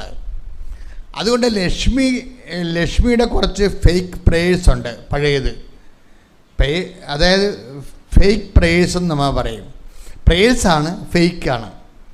കാര്യം അതിൻ്റെ അകത്ത് ഇൻവെസ്റ്റ്മെൻ്റ് ഒന്നും ഇല്ലാത്ത വിശ്വാസത്തിനൊരു പ്രശ്നം എന്ന് വെച്ചാൽ വിശ്വാസത്തിന് എക്സ്പ്രഷൻസ് ഓഫ് ഫെയ്ത്ത് വരുമ്പോൾ വിശ്വാസത്തിന് അതിനെ എല്ലാം ആ വിശ്വാസത്തെ നീതീകരിക്കുന്ന പ്രവൃത്തികളുണ്ടാകണം. ആ പ്രവൃത്തികൾ നമ്മൾ ദൈവത്തിന് കൂടി അത് ബോധ്യമാകണം. നമ്മൾ വിശ്വാസിയാണെന്ന് പറഞ്ഞാലും ദൈവത്തിന് കൂടി അത് ബോധ്യമാകണം. ഇപ്പം നമ്മൾ ഇന്ത്യക്കാരാണെന്ന് പറഞ്ഞിട്ട് കാര്യമില്ല. കയ്യിൽ ആധാർ കാർഡ് ഇല്ലെങ്കിൽ എന്നുണ്ടെങ്കിൽ ലോഡ്ജിൽ പോലും കയറാൻ താമസിക്കാൻ പറ്റത്തില്ല. ഇന്ത്യക്കാരനാണെന്ന് പോലെ കാര്യമുണ്ട്. ഞാൻ ഇന്ത്യയിലാണ് ജനിച്ചത്, വിളിച്ച് ചോദിക്കാനൊക്കെ പറ്റും. ആരെ വിളിച്ച് ചോദിക്കാം, പോയി പണി നോക്കാൻ പറയും. നാട്ടിലുള്ള ലോഡ്ജിൽ പോലും കയറാൻ പറ്റത്തില്ല ഈ ആധാർ കാർഡ് ഇല്ലെങ്കിൽ. അതെല്ലാം രേഖകൾ എപ്പോഴും രേഖകളാണ്. എന്ന് പറഞ്ഞാൽ ഫെയ്ത്ത് കാണിക്കുമ്പോൾ നിൻ്റെ ഫെയിൽഡ് കണ്ട് ഫേക്ക് ഫെയ്ത്താണ് അടിച്ചു വരുന്നത്. ഫെയിൽഡ് ആൻഡ് ഫെയ്ത്ത് പരാജയപ്പെട്ട വിശ്വാസം. കാര്യം എന്ന് വെച്ച് കഴിഞ്ഞാൽ ഒരു വിഷയമായിട്ട് മുന്നോട്ട് പോയിട്ട് അതിൽ വല്ല ഏണിങ്സ് ഇല്ലെങ്കിൽ നീ മാറ്റിപ്പിടിക്കും. ഒന്നും മാറ്റിപ്പിടിച്ചില്ലെങ്കിൽ തന്നെ നീ പ്രാർത്ഥന കുറക്കും. പ്രാർത്ഥന കുറച്ചില്ലേ തന്നെ നിനക്ക് റിട്ടേൺസ് ഇല്ലാത്ത ഒരു പരിപാടിക്ക് നീ ഇൻവെസ്റ്റ് ചെയ്യത്തില്ല. ദൈവമായിട്ടുള്ളത് ഒരു വ്യാപാര ബന്ധം മാത്രമായിരിക്കും, വ്യാപാര വിനിമയം മാത്രമായിരിക്കും. നീ കുറച്ച് സ്വർഗസ്ഥന പിതാവ് എന്ന് പറഞ്ഞ് പറയുകയോ കൊന്ത ചെല്ലുന്നു, അതനുസരിച്ച് നിനക്ക് ജോലിയോ വീടോ സൗഖ്യമോ തരുന്നു. ഇങ്ങനെ ഒരു വ്യാപാര വിനിമയമായിരിക്കും. ഈ വ്യാപാര വിനിമയക്കാരെ ദൈവത്തിന് പട്ടിക്കാട്ടത്തിൻ്റെ വില പോലും ഇല്ല. ഈ ജന്മം കൊണ്ട് ദൈവത്തിന് എന്താ പ്രയോജനം? വ്യാപാര വിനിമയക്കാരുടെ വിശ്വാസം കൊണ്ട് ദൈവത്തിന് എന്താ പ്രയോജനം? എപ്പോഴും നിന്നെക്കുറിച്ചിട്ടാണ് പേഴ്സണൽ അസസ്മെൻ്റ് ഉണ്ടാകണം. കാര്യം എപ്പോഴും ദൈവത്തിന് ഇങ്ങോട്ട് തരാനുണ്ടാകണം. കാര്യം ദൈവത്തിൻ്റെ ഒരു കമ്മ്യൂണിക്കേഷൻ ക്രയവിക്രയങ്ങൾ അങ്ങനെയാണ്. നമ്മൾ അങ്ങോട്ട് കൊടുക്കാനേ ഉണ്ടാകത്തുള്ളൂ എപ്പോഴും ദൈവത്തിന്. അതുപോലെ കട്ടക്ക് ദൈവമായിട്ട് നമുക്ക് കട്ടക്ക് നിൽക്കേണ്ടി വരും. തൻ്റെ ഏകജാതിനെ നൽകാൻ തക്ക വിധം ദൈവം അത്രമാത്രം ലോകത്തെ സ്നേഹിച്ചെന്ന് പറയുമ്പോൾ നമ്മൾ അങ്ങോട്ട് കൊടുക്കാനുള്ളത്. ഇതുപോലെ നമ്മുടെ കളിയും കട്ടായും കണ്ട ദൈവത്തിന് ഇങ്ങോട്ട് തരാനുണ്ടാകണം. ഓരോ മാസം ഓരോ ദിവസം അവസാനിക്കുമ്പോഴും ക്യാരി ഓവർ ചെയ്ത് അടുത്ത പേജിലേക്ക് അക്കൗണ്ട് വരുമ്പോൾ ദൈവം ഇങ്ങോട്ട് തരാനുണ്ടാകണം. അതാണ് ഇതിനകത്ത് വിശ്വാസത്തിൻ്റെ വെല്ലുവിളി എന്ന് പറയണത്. ഇപ്പം ലക്ഷ്മിയോട് കുറച്ച് പരിശുദ്ധാത്മാവ് കൂടി നമ്മൾ സഹായിക്കണം, അല്ലെങ്കിൽ പറ്റത്തില്ല. ഇപ്പം ലക്ഷ്മിക്ക് പരിശുദ്ധാത്മാവിൻ്റെ സഹായമുണ്ട്. കാര്യം അവളിരുന്ന് ജപമാല പഠിച്ചു, അപ്പോൾ അവളെ ഒരു ദിവസം ഞാനിങ്ങനെ സംസാരിക്കുന്ന സമയത്ത് ഒരു വാക്ക് ഈ നേരത്തെ പറഞ്ഞ മത്തായി 5:16 ലക്ഷ്മിയെ ഭയങ്കരമായിട്ട് ആകർഷിച്ച്. എന്താണ്? വിശേഷവിധിയായി നിങ്ങൾ എന്താണ് ചെയ്യുന്നത്? അതാണ്. അതൊരു ആയിരക്കണക്കിന് മനുഷ്യരെയാണ് ആ വാക്ക് സ്വാധീനിച്ചത്. വിശേഷവിധിയായി അവരുടെ ഓർഡിനറി ലൈഫിനെ തന്നെ ചേഞ്ച് ചെയ്ത് കളഞ്ഞ്. ഈ 5:46 അന്ന് മുതൽ അവിടെ ഒരു പണി ചെയ്യുമായിരുന്നു. എന്ത് ചെയ്യുമെന്നറിയാമോ? ഓരോ പത്രം കൊടുക്കുമ്പോൾ ആ പത്രം കൊടുക്കുന്നതിൻ്റെ കൂടെ ഓരോ പ്രത്യക്ഷീകരണ പ്രാർത്ഥന മലയാളത്തിൽ എഴുതി കൈകൊണ്ട് എഴുതിയിട്ട് അതും കൂടി കൊടുക്കും. അതാണ് വിഷയം. ലക്ഷ്മി എങ്ങനെയാണ് ദൈവതിരുസന്നിധിയിലെ സമ്പന്നത നേടിയത്? അതൊരു കോൺസെപ്റ്റാണ്, ബൈബിളിലെ ശക്തമായൊരു കോൺസെപ്റ്റാണ്. ദൈവതിരുസന്നിധിയിൽ സമ്പന്നനാകാതെ. Take the word of God. ശ്രുതിക്കട്ടെ ഹല്ലേലൂയ. ലൂക്ക 12:21. ലൂക്ക 12:21. ഇതുപോലെയാണ് ദൈവസന്നിധിയിൽ സമ്പന്നനാകാതെ തനിക്ക് വേണ്ടി സമ്പത്ത് ശേഖരിച്ചു വെക്കുന്നവനും. ഒരു കോൺസെപ്റ്റ് ദൈവം പ്രൊക്ലെയിം ചെയ്തിട്ടുണ്ട്. എന്താണത്? ഒരു ചാൻസ് വന്നു നമുക്ക്. എന്ത് ചാൻസാണ്? ദൈവ തിരുസന്നിധിയിൽ സമ്പന്നനാവുക. അതാണ് വിഷയം. അപ്പോൾ നമ്മൾക്ക് അങ്ങനെ ഒരു ഓഫർ പ്രഖ്യാപിക്കപ്പെട്ട് കഴിഞ്ഞാൽ പിന്നെ നമുക്ക് റിസ്ക്. നമ്മുടെ ലക്ഷ്യം എന്താണ്? ഏത് വിധേനയും നമ്മൾ ദൈവ തിരുസന്നിധിയിൽ സമ്പന്നനാകണം. അപ്പോൾ ഈ മനുഷ്യൻ്റെ മുമ്പിൽ സമ്പന്നനാകണമെങ്കിൽ സ്വർണം, പറമ്പ്, സ്വാധീനം ഒക്കെ മതി. ദൈവത്തിൻ്റെ മുമ്പിൽ ഇതൊന്നും വിലപ്പോകത്തില്ല ഈ സാധനം. പിന്നെ നമ്മളെന്താ ചെയ്യണത്? ദൈവ തിരുസന്നിധിയിൽ സമ്പന്നനാകാൻ വേണ്ടിയുള്ള റീഫോർമാറ്റ് ചെയ്യണം, ലൈഫിനെ ചെയ്യണത്. ബൈബിൾ എടുത്തിട്ട് നമ്മൾ ദൈവ തിരുസന്നിധിയിൽ സമ്പന്നനാകാൻ. ഇപ്പോൾ ദൈവ തിരുസന്നിധി സമ്പന്നനായ വ്യക്തിയാണെങ്കിൽ നമുക്ക് എല്ലാം ഈസിയായി മാറും. കാര്യം നമ്മൾ ഇപ്പം തന്നെ ലക്ഷ്മി കണ്ടില്ലേ? ലക്ഷ്മി എന്താ പറഞ്ഞ? അമ്മേ, എനിക്ക് എന്ത് സമയമുണ്ടെന്ന് എനിക്ക് കണ്ട് മനസ്സിലാണില്ല എന്ന് പറഞ്ഞപ്പോൾ തന്നെ ആ ലേഡി കയറി വന്ന കണ്ടില്ലേ? അമ്മയുടെ ഡ്രസ്സിൽ കയറി വന്നിരിക്കുക. എന്നിട്ട് അവരോട് ചോദിച്ചാ എന്ത് സമയമുണ്ടെന്ന്? ചോദിച്ചില്ല. അവരവിടെ കമ്പ്യൂട്ടറായിട്ട് ടച്ച് ചെയ്ത് വെച്ചും കാണിച്ചു കൊടുത്തു. ഇനി നിനക്ക് 20 മിനിറ്റ്, നിനക്ക് എഴുതാനുള്ള ആൻസർ ചെയ്യാനുള്ള 100 ക്വസ്റ്റ്യൻസ്. അപ്പം തന്നെ അവളുടെ മെറിറ്റ് മുഴുവനും പോയി. എന്താ? 20 മിനിറ്റ് കൊണ്ട് 10 ചോദ്യങ്ങളെ ആൻസർ ചെയ്യാൻ പറ്റത്തുള്ളൂ. കാര്യം 10 ചോദ്യങ്ങൾ പോലും അവൾക്ക് മനസ്സിലാവണമില്ല. ദാറ്റ് മീൻസ് ദൈവം ഈ മെറിറ്റ് ബ്രേക്ക് ചെയ്യണത് ഭയങ്കര രസമാണ്. അവൾക്കറിയാമായിരുന്നു ഇത് മെറിറ്റിൽ വർക്ക് ചെയ്യത്തില്ല. അതുകൊണ്ടാണ് ഇവിടുന്ന് അവിടെ വരെ ഉപ്പിട്ടിരിക്കുന്നത്. Not by merit but by grace എന്ന് പറഞ്ഞ് വിശ്വാസപ്രമാണം ചൊല്ലി ഉപ്പിട്ടിരിക്കുകയാണ്. അപ്പോൾ വിശ്വാസ പ്രയോഗമാണത്. വിശ്വാസം എക്സ്പ്രഷൻസ് പ്രാർത്ഥനയുണ്ട്. വിശ്വാസം നമുക്ക് പ്രഖ്യാപിക്കാം. കർത്താവിന് വേണ്ടി ഓരോ ജോലികളൊക്കെ ചെയ്യുമ്പോൾ നമ്മൾ വിശ്വാസം പ്രഖ്യാപിക്കുകയാണ്. ഈ പത്രം കൊടുക്കുന്നതിലൂടെയൊക്കെ വരുന്ന വിശ്വാസ പ്രഖ്യാപനമാണ്. പിന്നെ എന്താണ്? വിശ്വാസ പ്രയോഗം. അപ്പോൾ എന്താ പറയണത്? ഞാൻ പരീക്ഷയ്ക്ക് ഇരിക്കുമ്പോൾ തന്നെ ഉടമ്പടി തൈലം അകത്ത് കയറ്റത്തില്ല, പുറത്ത് നിന്നുകൊണ്ട് ഞാൻ ഉടമ്പടി തൈലം എടുത്ത് വിശ്വാസപ്രമാണം ചൊല്ലി എൻ്റെ നെഞ്ചിൽ അത്രയും കുരിശിട്ട്. എന്താണ്? Not by merit but by grace. അതാണ് വിഷയം. ഈ കാണിക്കുന്ന വിഷയങ്ങളെല്ലാം നിങ്ങൾ ഓർക്കണം. നിങ്ങളെ പാരമ്പര്യ ക്രിസ്ത്യൻസ് ഇവിടെ വന്നിട്ട് ഇത് ഇന്നലെ വിശ്വാസത്തിൽ സ്വീകരിച്ച വിശ്വാസത്തിലേക്ക് വന്ന ആൾക്കാരാണ് ദൈവമായിട്ട് ഇത്രയും ഇൻറ്റിമസി ആകണത്. അത് ഭയങ്കര ത്രെട്ടാണ് നമുക്ക്. ശരിക്കും പറഞ്ഞാൽ പരമവിശ്വാസികൾക്ക് ഇവൻ ഇത്രയും തലകുത്തി മറിഞ്ഞിട്ട് ഇന്ന് വരെയുള്ള ഈ നോമിനലായിട്ടുള്ള എന്താണ് ബാർട്ടർ സിസ്റ്റം അനുസരിച്ച് ബാർട്ടർ ഫെയ്ത്താണ് ഉള്ളത്. ഇപ്പം നമ്മുടെ പല പാരമ്പര്യ വിശ്വാസികളുടെയും ഫെയ്ത്ത് സിസ്റ്റം എന്ന് പറഞ്ഞാൽ ബാർട്ടർ സിസ്റ്റമാണ്. ബാർട്ടർ സിസ്റ്റം എന്ന് പറഞ്ഞാൽ എന്താണ്? പണ്ടത്തെ കാലത്ത് നാണയമില്ല, അതിന് പകരം ഇപ്പം മുടി വെട്ടി തന്നാൽ നമ്മൾ അരി കൊടുക്കും. അതാണ് പണ്ടത്തെ പരിപാടി. ബാർട്ടർ സിസ്റ്റമാണ്. ചന്തയിൽ കൊണ്ടുപോയി നമ്മളെ കിഴങ്ങും കാച്ചിലും ചെമ്പുമൊക്കെ പറിച്ചു കൊണ്ടേ വെക്കും. അതവിടെ കൊടുത്തിട്ട് അവിടുത്തെ മീനും മേടിച്ചുകൊണ്ട് പോരും. കാശില്ലല്ല. ഇപ്പം നമുക്ക് മീനാണ് വേണ്ടത്, അവർക്ക് കിഴങ്ങാണ് വേണ്ടത്. അപ്പം അങ്ങോട്ടും ഇങ്ങോട്ടും മാറുക. ഈ നമ്മുടെ ഫെയ്ത്തിൽ വന്നിരിക്കുന്നത് ബാർട്ടർ സിസ്റ്റമാണ് വന്നിരിക്കുന്നത്. നമ്മൾ ദൈവത്തിന് കുറേ സ്വർഗസ്ഥനായ പിതാവും കുറേ വിശ്വാസപ്രമാണം കൊടുക്കും. എന്തിനു പറയും? മകളെ കെട്ടിച്ചതാ, വസ്തു വിറ്റതാന്ന് പറയും. ബാട്ടർ സിസ്റ്റമാണ്. ഇങ്ങനെ ഒരു സിസ്റ്റത്തിൻ്റെ ലെവലിൽ നിന്ന് നീ ബോധപൂർവം രക്ഷപ്പെട്ടില്ലെങ്കിൽ നിങ്ങൾക്ക് പിന്നെ വന്നവർ കയറിപ്പോവും, ഒരു സംശയമില്ല. അവരെന്താണ്? അവർ സുവിശേഷത്തിൻ്റെ പണി പഠിച്ചിട്ട് വന്ന ആൾക്കാരാണ്. അവർ സുവിശേഷത്തിൻ്റെ പണി പഠിച്ചിട്ട് വന്നതാണ്. അവർക്ക് ഞാൻ പറയണം മനസ്സിലാകുന്നുണ്ട് വിശേഷ വിദ്യയായി നിങ്ങൾ എന്താണ് ചെയ്യണത്. അപ്പം അന്ന് പോലെ പ്രത്യക്ഷീകരണ പ്രാർത്ഥന തച്ചിനിരുന്ന് എഴുതിയിട്ട് അവരുടെ പ്രാർത്ഥനകളെ പുതിയ ആൾക്കാരെ കണ്ടെത്തി അത് കാര്യങ്ങൾ പറഞ്ഞ് ഏൽപ്പിക്കുകയാണ്. വിശേഷ വിധിയായി ചെയ്യണതാണ്. അല്ലാതെയും പത്രം കൊടുക്കാം, അല്ലാതെയും പത്രം കൊടുക്കുന്നവരുണ്ട്. പക്ഷെ കർത്താവിൻ്റെ തിരുസന്നിധി ചോദിച്ച ചോദ്യമാണ് വിശേഷ വിധിയായി നീ എന്താണ്. കാരണം ദൈവ തിരുസന്നിധി സമ്പന്നത വേണമെങ്കിൽ നമ്മളെന്ത് ചെയ്യണം? നമ്മൾ വിശേഷ വിധിയായി ചെയ്യണം. ഇപ്പം ഇത് എന്ത് സംഭവിച്ചിരിക്കണമെന്ന് വെച്ച് കഴിഞ്ഞാൽ ഇവള് ഈ 20 മിനിറ്റല്ലേ ഉള്ളൂ, 100 ക്വസ്റ്റ്യനില്ലേ? ആ കമ്പ്യൂട്ടർ കാണിക്കുന്ന ക്വസ്റ്റ്യനെല്ലാം യെസ് ഓർ നോ ചെയ്താൽ മതി. യെസ്സും അറിയാൻ പാടില്ല, നോയും അറിയാൻ പാടില്ല. അതാണ് വിഷയം. പിന്നെന്താ? കറക്കി കുത്തുകയാണ്. കറക്കി അത് മനസ്സിൽ. അപ്പോൾ അവൾ പറയണത് ഞാനിങ്ങനെ മനസ്സിൽ വിശ്വാസപ്രമാണം ചൊല്ലിക്കൊണ്ട് ഞാനിങ്ങനെ അറ്റൻഡ് ചെയ്ത് പോകും. 20 മിനിറ്റ് ആകുമ്പോൾ കറക്റ്റ് 100 തീരും. എന്താണല്ലോ അറിഞ്ഞിട്ട് ചെയ്തിരിക്കണതാണ്. ഞാൻ കിടന്നിറങ്ങിയപ്പോൾ അമ്മ 42 എന്നെ കാണിച്ചു, വെള്ള കോളത്തിൽ, ബാക്കിയെല്ലാം ബ്ലാക്ക് കോളത്തിൽ കാണിച്ചു. അപ്പം ഞാൻ പറഞ്ഞു ഞാൻ തോറ്റല്ലോ, 800 മാർക്കല്ലേ വേണ്ടത്, എനിക്ക് 42 കിട്ടിയുള്ളെന്ന് പറഞ്ഞു. പക്ഷേ മാർക്ക് വന്നപ്പോൾ എന്താ 542. അതെന്ന് വെച്ചാൽ അമ്മ എന്താ പറഞ്ഞത്?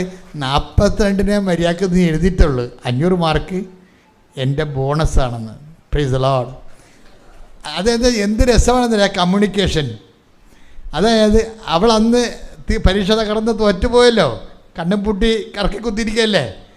അപ്പോൾ അത് പറഞ്ഞപ്പോൾ അമ്മ തോറ്റല്ല അമ്മ, ഇനി ഞാൻ എങ്ങനെ ജീവിക്കുമെന്ന് ചോദിച്ചപ്പോൾ രാത്രി 42 കാണിച്ചു സ്വപ്നത്തിൽ. അപ്പോഴും ഞാൻ പറഞ്ഞു അമ്മ തോറ്റല്ലോ, ഞാൻ തോറ്റല്ലോ. അപ്പം കാര്യം വെച്ചാൽ 800 മാർക്ക് വേണ്ടേ. അപ്പോൾ ഒരാഴ്ച കഴിഞ്ഞപ്പോൾ ക്വസ്റ്റ്യൻ കിട്ടിയപ്പോൾ ആ 42 അതിൻ്റെ ഉണ്ടായിരുന്നു, പക്ഷേ 542. എന്നുവെച്ചാൽ അമ്മ എന്താ പറഞ്ഞത്? നിൻ്റെ മെറിറ്റിൽ 42 മാർക്കേ ഉള്ളൂ, 500 മാർക്ക് എൻ്റെ ഗ്രേസിലുള്ളതാണ്. ഇതാണ് ഡീൽ ഓർ നോട്ട് ഡീൽ എന്ന് പറയണത്. ഈ റിലേഷൻസ് സത്യസന്ധമാകാൻ നോക്കണം. കാര്യം ഇത് കവനൻ്റ് റിലേഷനാണ്. നിങ്ങൾക്ക് ഉടമ്പടി ഉപ്പ് നോക്കാനുള്ളതല്ല. ദൈവത്തിൻ്റെ മുമ്പിൽ ഏതെങ്കിലും കാലത്ത് സത്യസന്ധനാണെന്ന് കർത്താവിനെ ധരിപ്പിക്കാൻ വേണ്ടിയുള്ള ഒരു പൊന്നുപോലുള്ള അവസരമാണ് ഉടമ്പടി നൽകുന്നത്. അത് നിങ്ങൾ സത്യസന്ധത ഉപയോഗിക്കാൻ നോക്കണം. ശ്രുതികട്ടെ ഹല്ലേലൂയ. എൻ്റെ മക്കൾ ദൈവമായിട്ട് കുറച്ചുകൂടി സത്യസന്ധമായ ഒരു റിലേഷൻസ് കീപ്പ് ചെയ്യാൻ നോക്കണം. ലക്ഷ്മിയുടെ അനുഭവ സാക്ഷ്യങ്ങൾ അതുപോലുള്ള ആയിരക്കണക്കിന് അനുഭവ സാക്ഷ്യങ്ങൾ നമ്മളോട് പറയുന്ന ഒരു സത്യമാണിത്. ദൈവത്തിനെ നീ ഇങ്ങനെ ചൂണ്ടയിട്ട് കൊത്തുന്നുണ്ടോ എന്ന് നോക്കിയിരുന്നിട്ട് കാര്യമില്ല. നീ അനുഗ്രഹം ഇങ്ങനെ നീ ഉടമ്പടി എന്ന് പറഞ്ഞ് ചില ആൾക്കാരെ ചൂണ്ടയിട്ടിരിക്കുകയാണ്, എന്നിട്ട് അനുഗ്രഹത്തെ കൊത്തുന്നുണ്ടോ എന്ന് പറഞ്ഞിരിക്കുകയാണ്. ഈ വടിയും ഇങ്ങനെ കുലുക്കിക്കൊണ്ടിരിക്കുക എന്നുള്ള ഒരു പ്രയോജനമില്ല. എന്താണ്? അങ്ങനെ ഒരു ടെസ്റ്റ് കേസിന് ദൈവം തയ്യാറല്ല. വെറുതെ പാഴ്സൽ അടി മോന്തൊക്കെ വാങ്ങിക്കരുത്. നീ ആദ്യം മാക്സിമം കർത്താവിന് വേണ്ടി ജീവിക്കാൻ നോക്കണം. നമ്മുടെ ഇങ്ങോട്ടുള്ള റിട്ടേൺസിനെ കുറിച്ച് നീ ബോധറാകരുത്. Don't bother. പല ആൾക്കാർക്കും പറ്റുന്നൊരു അബദ്ധം, ഞാൻ ഉടമ്പടി എടുത്തു എന്നും പറഞ്ഞുകൊണ്ട് ഇങ്ങോട്ട് കിട്ടുന്ന കാര്യത്തെക്കുറിച്ച് ഓവറായിട്ടുള്ള ആങ്ഷ്യസാണ്. ഇല്ല, നീ കണ്ണും പൂട്ടി അങ്ങോട്ട് ഇൻവെസ്റ്റ് ചെയ്യാൻ നോക്കണം. ലക്ഷ്മിയോട് സിസ്റ്റർ ചോദിച്ചേ നിൻ്റെ ആത്മീയ ജീവിതം എങ്ങനെയാണ്? കാര്യം മാതാവിനെ കയറി ഇറങ്ങണം കണ്ടിട്ട് ചോദിച്ചതായിരിക്കും. എവിടെ പോയാലും ലക്ഷ്മി എവിടെ പോയാലും മാതാവ് കൂടെ ഉണ്ട്, ഏത് അവസ്ഥയിലും ഉണ്ട്. അറ്റകൈ ചെയ്യാനും തയ്യാറാണ്. 42 മാർക്ക് എഴുതിയ ആളിനാണ് 542 കൊടുത്തിരിക്കുന്നത്. എല്ലാ കാരണം സെറ്റാണ്. ആളിന് യൂറിക് ആസിഡും ഉണ്ട്, മൂത്രത്തിൽ കല്ലും ഉണ്ട്. ടെസ്റ്റ് ചെയ്തിട്ടൊന്നും കാണാനില്ല. ഇവിടെ മെഡിക്കൽ ടെസ്റ്റിന് പോകുന്നുണ്ട്.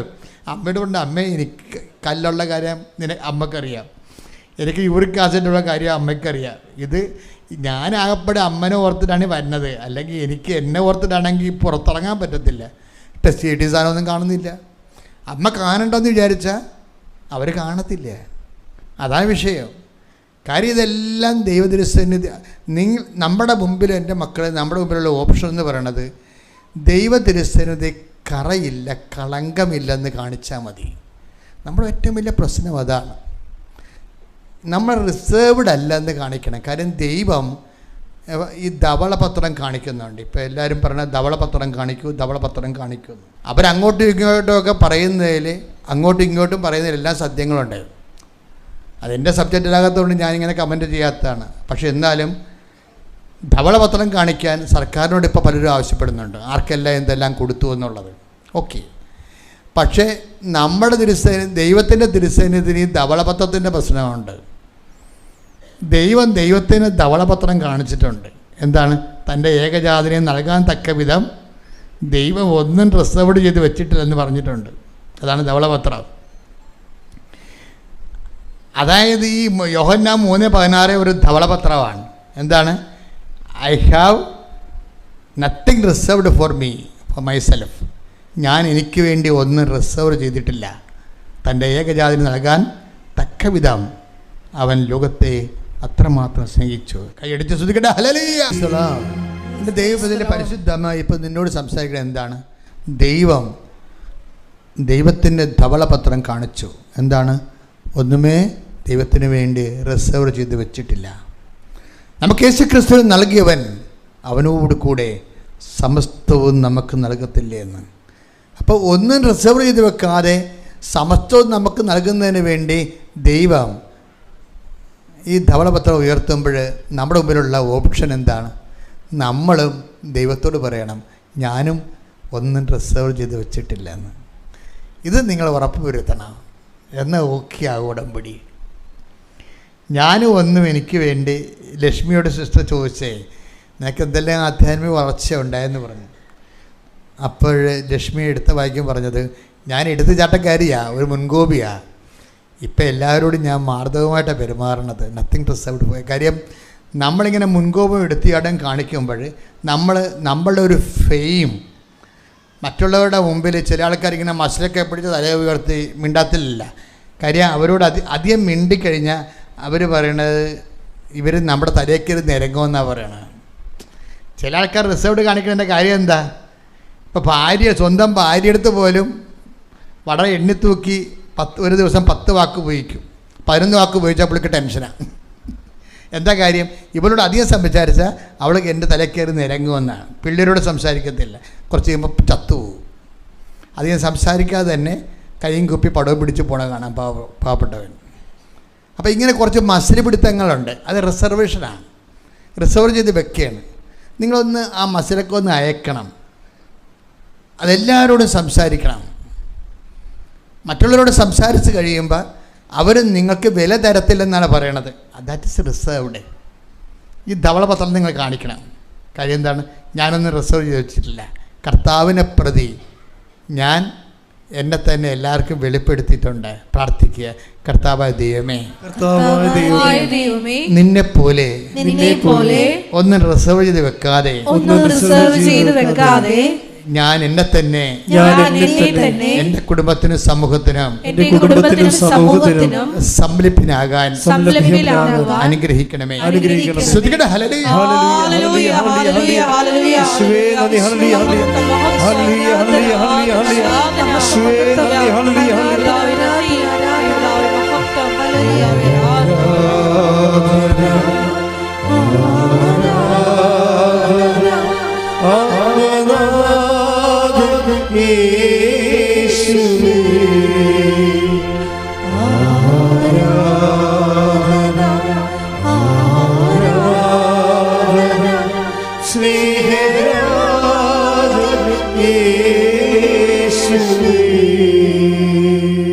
പിന്നെ ലക്ഷ്മി പറയുന്ന കുറച്ച് കാര്യങ്ങളുണ്ട്. രണ്ടാമത്തെ കാര്യം പറയണത്, ഞാൻ ശത്രുക്കളോട് ക്ഷമിച്ചു എന്നാണ്. എനിക്ക് എടുത്തുചാട്ട മുൻകോപമുള്ള കാരണം കുറേ ശത്രുക്കളുണ്ടായിരുന്നു, മിണ്ടാതിരിക്കണ കുറേ ശത്രുക്കളുണ്ടായിരുന്നു. അവരോടൊക്കെ ഞാൻ ക്ഷമിച്ചു. ഞാൻ എന്ത് ചെയ്ത്? അങ്ങോട്ട് മെസ്സേജ് അയച്ചെന്ന്. എല്ലാവരുടെയും പ്രശ്നം അതാണല്ല. കർത്താവിൻ്റെ കാലത്ത് ഈ കൈ കുറുകിപ്പോയ ഒരു പിശാചിനെ കണ്ടായിരുന്നു കർത്താവ്. അപ്പോൾ കർത്താവിനെ കൈ കുറുകിപ്പോയതിനെ കണ്ട കർത്താവ് കണ്ടില്ലേ? ഇല്ലേ? അപ്പോൾ അവരോട് ടച്ച് ഔട്ട് യുവർ ഹാൻഡ്സ് എന്നല്ല പറഞ്ഞത്. അത് കൽപ്പനയാണ്. നിൻ്റെ കൈ നീട്ടുക. ചില ആൾക്കാർക്ക് കൈ കുറുകിയിരിക്കണല്ല, അങ്ങോട്ട് മെസ്സേജ് അയക്കത്തില്ല. ഇങ്ങോട്ട് വന്ന് വരട്ടെ, ഞാനൊരു തെറ്റും ചെയ്തിട്ടില്ലല്ലോ, അവരല്ലേ തെറ്റ് ചെയ്തത്, അവരെന്നോട് വന്ന് ചോദിക്കട്ടെ എന്ന് പറയുക. കുറുകിയിരിക്കാൻ കൈ മാത്രമല്ല, ഈ പണ്ടാരത്തിലെ കഴുത്ത കുറുകിയിരിക്കുകയാണ്, മിണ്ടത്തില്ല. നാക്കും താന്നിരിക്കുകയാണ്, ഊമേൻ. കർത്താവ് ഈ പാട്ടിനെ എല്ലാം സുഖപ്പെടുത്തുന്ന പാർട്ടിയാണ്. കൈ കുറുകിയവനുണ്ട്, കഴുത്ത് കുറുകിയവനുണ്ട്, നാക്ക് കുറുകിയവനുണ്ട്. അവനോടെല്ലാം ബൈബിളിങ്ങനെ നിരനേടുന്ന കർത്താവ് സുഖപ്പെടുത്തുന്നുണ്ട്. ഇന്നെങ്കിലും കർത്താവിനെ അറിയാൻ നമുക്ക് കർത്താവിൻ്റെ തിരുസന്നിധി നമ്മുടെ നാക്കും കഴുത്തും കൈ നീട്ടിക്കൊടുക്കാം. പ്രാർത്ഥിക്കുക. കർത്താവ് ദൈവമേ, ഇങ്ങോട്ട് ക്ഷമിക്കാത്തവനെ അങ്ങോട്ട് ചെന്ന് സംസാരിക്കുവാനും അങ്ങോട്ട് മെസ്സേജ് അയക്കുവാനും അവരുമായി അനുരഞ്ജനത്തിൽ പോകുവാനും എൻ്റെ അഹങ്കാരത്തെ നിന്റെ വിശുദ്ധ രക്തത്താൽ കഴുകി നീ എന്നെ സുഖപ്പെടുത്തണമേ. ശ്രദ്ധിക്കട്ടെ.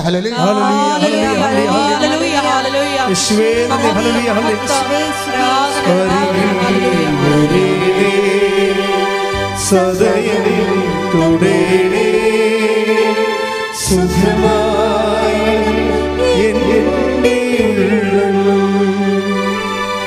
അരികിൽ വരേണേ സദയനേ തുടേണേ സുഖമായി.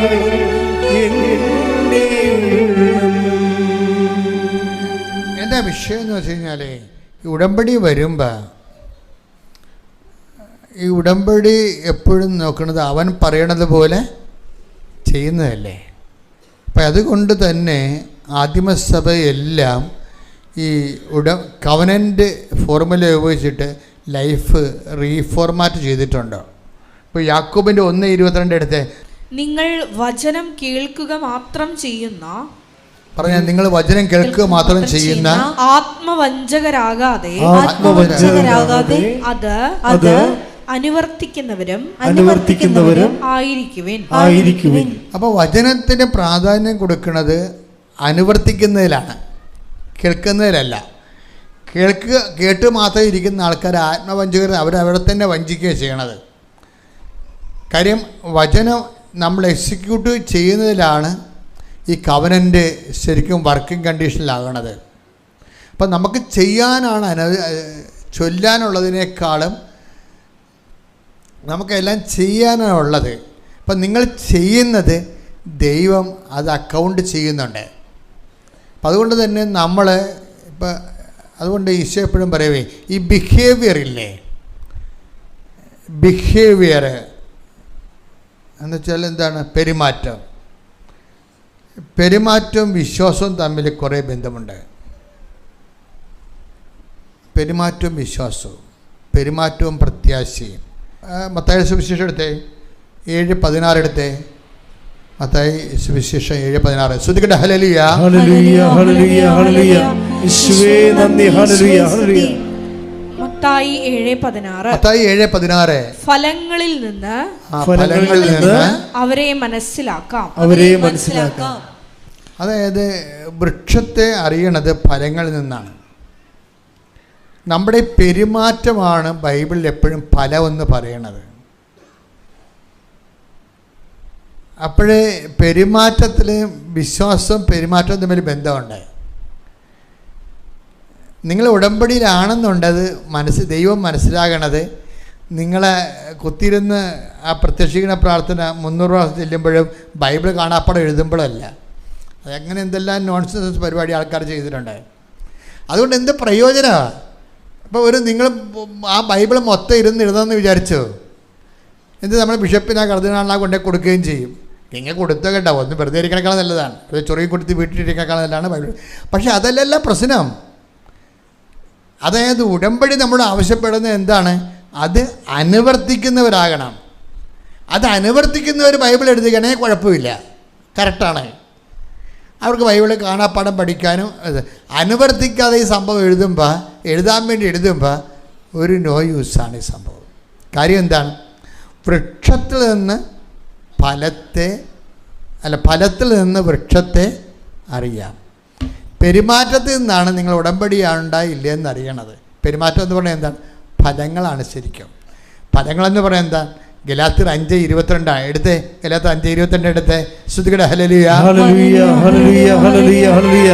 യേശുവേ നന്ദി. ഹല്ലേലൂയ. ഗലാത്യ 5:22 ഗലാത്യർ 5:22-23. എന്നാൽ ആത്മാവിന്റെ ഫലങ്ങൾ സ്നേഹം, ആനന്ദം, സമാധാനം, ക്ഷമ, ദയ, നന്മ, വിശ്വസ്തത, സൗമ്യത, ആത്മസംയമനം ഇവയാണ്. അതായത് ഇതാണ് ബിഹേവിയർ എന്ന് പറയണത്. ബിഹേവിങ്. അപ്പം നിങ്ങളുടെ ബിഹേവിയർ എങ്ങനെ ഉണ്ടെന്ന് നോക്കണം. പക്ഷെ ഒരു കാര്യമുണ്ട്, ഇതൊക്കെ ബൈബിൾ സ്വീകരിച്ചില്ലെങ്കിലും ചില ആൾക്കാർക്ക് ജന്മന ഉള്ളതാണ്. മനസ്സിലായില്ലേ? ചില ആൾക്കാരുണ്ട്, നന്മയുണ്ട്, വിശ്വസ്തതയുണ്ട്, ആത്മസംയമനമുണ്ട്. അത് ക്ലൈമറ്റ് വെർച്യൂസ് എന്ന് പറയും. ഞാൻ അതിനങ്ങനെ വിളിക്കണേ, ക്ലൈമറ്റ് വെർച്യൂസും അല്ലെങ്കിൽ ജിയോഗ്രഫിക്കൽ വെർച്യൂസ്, ഭൂമിശാസ്ത്രപരമായ പുണ്യങ്ങൾ. അതെന്താ കാര്യം? ഇപ്പോൾ ഈ കോതമംഗലത്തുകാരെ കണ്ടിട്ടുണ്ട്, എൻ്റെ കൂടെ പഠിച്ചിട്ടുള്ളതാണ്. അവരുടെ വർത്തമാനങ്ങൾക്ക് വളരെ ശാന്തവും സൗമ്യവും ഒക്കെയാണ് സംഭവം. ഞാൻ വായിച്ചു ചെയ്തിട്ടുണ്ട് പഠിക്കണ കാലത്തല്ല. അവർ വളരെ ഒരു പ്രത്യേക ഡെസിമൽ സൗണ്ടിൽ അവർ ഉയർത്തി അവർ സംസാരിക്കുന്ന വാക്കുകളിൽ തന്നെ അതിൻ്റെ അകത്ത് പ്രതിപക്ഷ ബഹുമാനം ആവശ്യത്തിലേറെ ഉണ്ടാവും. അതെന്താ? ആ ജിയോഗ്രഫിക്കൽ വെർച്യൂസാണ്, ഭൂമിശാസ്ത്രപരമായ പുണ്യങ്ങൾ. പക്ഷേ ഇത് നമ്മൾ ബൈബിളിലെ പുണ്യങ്ങളെന്ന് പറയുന്നത് ക്രിസ്തുവിനെ സ്വീകരിക്കുന്നതിലൂടെ നീ ആർജിക്കുന്ന ക്രിസ്തുവിൻ്റെ നാമത്തെ പ്രതിയായി. ഇപ്പോൾ ഇന്നലത്തെ തിരുനാളില്ലേ, അതെന്തായിരുന്നു? ക്രിസ്തുവിൻ്റെ നാമത്തിൻ്റെ തിരുനാളായിരുന്നു ഇന്നലെ നമ്മൾ സഭ ആചരിച്ചത്. അതുകൊണ്ട് ഈശോ എപ്പോഴും പറയും, നിങ്ങളിങ്ങനെ ചെയ്യുമ്പോൾ, ക്ഷമിക്കുമ്പോൾ എൻ്റെ നാമത്തെ പ്രതി ഒന്ന് take the word of God. ശ്രുതികട ഹല്ലേലൂയ. ഈ സൗമ്യമായ കാലാവസ്ഥയിലും സൗമ്യമായ ഭൂപ്രകൃതിയിലും ജീവിക്കുന്നവർക്ക് സ്വാഭാവികമായി ഉണ്ടാകുന്ന ഒരു സൗമ്യത സ്വഭാവത്തിലുണ്ടാകും. അതുപോലെ പച്ചക്കറികൾ മാത്രം കഴിക്കുന്നവർക്കും ഉണ്ടാകും ഇതുപോലെയുള്ള. ഇപ്പം ഗാന്ധിയൊക്കെ ഇംഗ്ലണ്ടിൽ പോയപ്പോൾ തന്നെ ആടിനെയും കൊണ്ട് കപ്പലിൽ കയറിയ പാർട്ടിയാണ്. അവിടെ പോയി സ്വന്തമായിട്ട് ആടിനെ പാല് കറന്ന് കുടിച്ച പാർട്ടിയാണ്. അപ്പോൾ ഈ സ്ട്രിക്റ്റ് വെജിറ്റേറിയനാണ്. അപ്പോൾ അത് അവർ മറ്റേ കാരണം കാണിച്ചു കൊടുത്തെന്ന് പറഞ്ഞു കഴിഞ്ഞാൽ സ്വാഭാവികമാണ്. അത് ആ ഭക്ഷണ പദാർത്ഥവും പെരുമാറ്റവും തമ്മിൽ കുറേ ബന്ധങ്ങളുണ്ട്. പക്ഷെ ഒരു നോൺ വെജിറ്റേറിയനാണ് ക്ഷമ കാണിച്ചെന്ന് പറഞ്ഞാൽ അത് അവനോട് തന്നെ നല്ല ശരിക്കും ഫൈറ്റ് ചെയ്താൽ മാത്രമേ അവനെ അത് ക്ഷമ കാണിക്കാൻ പറ്റത്തുള്ളൂ. ഒരു റഫ് സീസണിൽ ഇപ്പം കടലുമായിട്ട് മല്ലടിക്കുന്നവനോട് പതുക്കെ സംസാരിക്കാൻ ഞാൻ സംസാരിക്കത്തില്ല. കായലോരത്ത് സംസാരിക്കുന്നവരോട് അല്ലെങ്കിൽ മലയിടുക്കി സംസാരിക്കുന്നവരോട് ഒരു അയൽവാസിയോട് സംസാരിക്കുന്നത് ഭയങ്കര സ്വരത്തിലായിരിക്കും. അവൻ നമ്മുടെ മുറി വന്നാൽ ആ സ്വരത്തിൽ സംസാരിക്കും. ഇപ്പം ഒരു അപ്പുറത്തെ വീട്ടിൽ നിന്ന് ആ ചങ്ങലപ്പെട്ടിട്ട് അപ്പുറത്തേക്ക് താമസിക്കണത്, ഇവിടുന്ന് കൂബിയാലേ കേൾക്കത്തുള്ളൂ. പക്ഷെ അങ്ങനെ സംസാരിച്ച് മലയോരത്ത് സംസാരിക്കുന്നവരും കടലിൽ സംസാരിക്കുന്നവരുമൊക്കെ അവിടെ ഭൂപ്രകൃതി വ്യത്യാസമുണ്ട്. അവർ സ്വഭാവത്തിന് റഫ്നെസ് ചിലപ്പോൾ വരും. പക്ഷെ അതൊന്നും ദൈവിക വിഷയത്തിലല്ല. ദൈവ വിഷയം നേരെ ഇങ്ങനെ നമ്മുടെ പ്രകൃതി പ്രതികൂലമായിട്ടും നമ്മൾ ക്രിസ്തുവിനെ പ്രതി, അവിടെ ക്രിസ്തുവിൻ്റെ പേരിലെടുക്കുന്ന മാത്രമേ കൃപയായി മാറത്തുള്ളൂ. എൻ്റെ നാമത്തിൽ ഒരു ഗ്ലാസ് വെള്ളം കുടിക്കാൻ കൊടുക്കുന്നവന് ദൈവം കൊടുക്കുന്ന പ്രതിഫലത്തെക്കുറിച്ച് ബൈബിൾ പറയണത് എന്താണത്? കർത്താവ് നേടിയെടുത്ത കൃപയായിരിക്കും. കൈയടിച്ച് ശ്രദ്ധിക്കട്ടെ.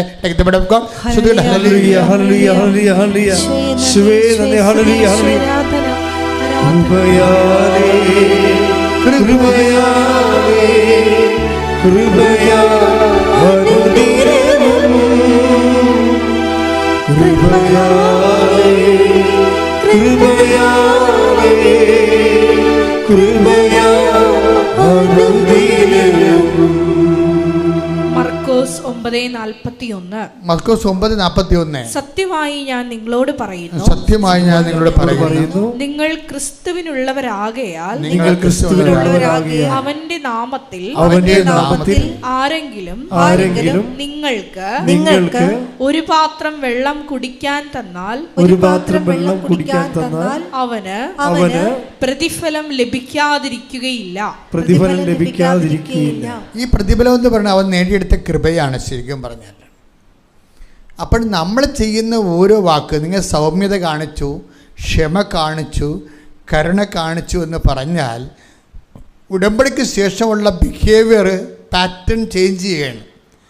ഉടമ്പടിക്ക് ശേഷം നിങ്ങൾ ഉടമ്പടിയിലാണെന്ന് അറിയണമെങ്കിൽ നിങ്ങളുടെ ബിഹേവിയർ പാറ്റേൺ എന്തുമാത്രം ചേഞ്ച് ചെയ്തു. കർത്താവ് പറഞ്ഞില്ലേ, ഞെരിഞ്ഞിൽ നിന്ന് മുന്തിരിപ്പഴമോ. Take the word of God. ശ്രുതികട ഹല്ലേലൂയ ഹല്ലേലൂയ ഹല്ലേലൂയ ഹല്ലേലൂയ. യേശുവേ നന്ദി. ഹല്ലേലൂയ ഹല്ലേലൂയ ഹല്ലേലൂയ ഹല്ലേലൂയ.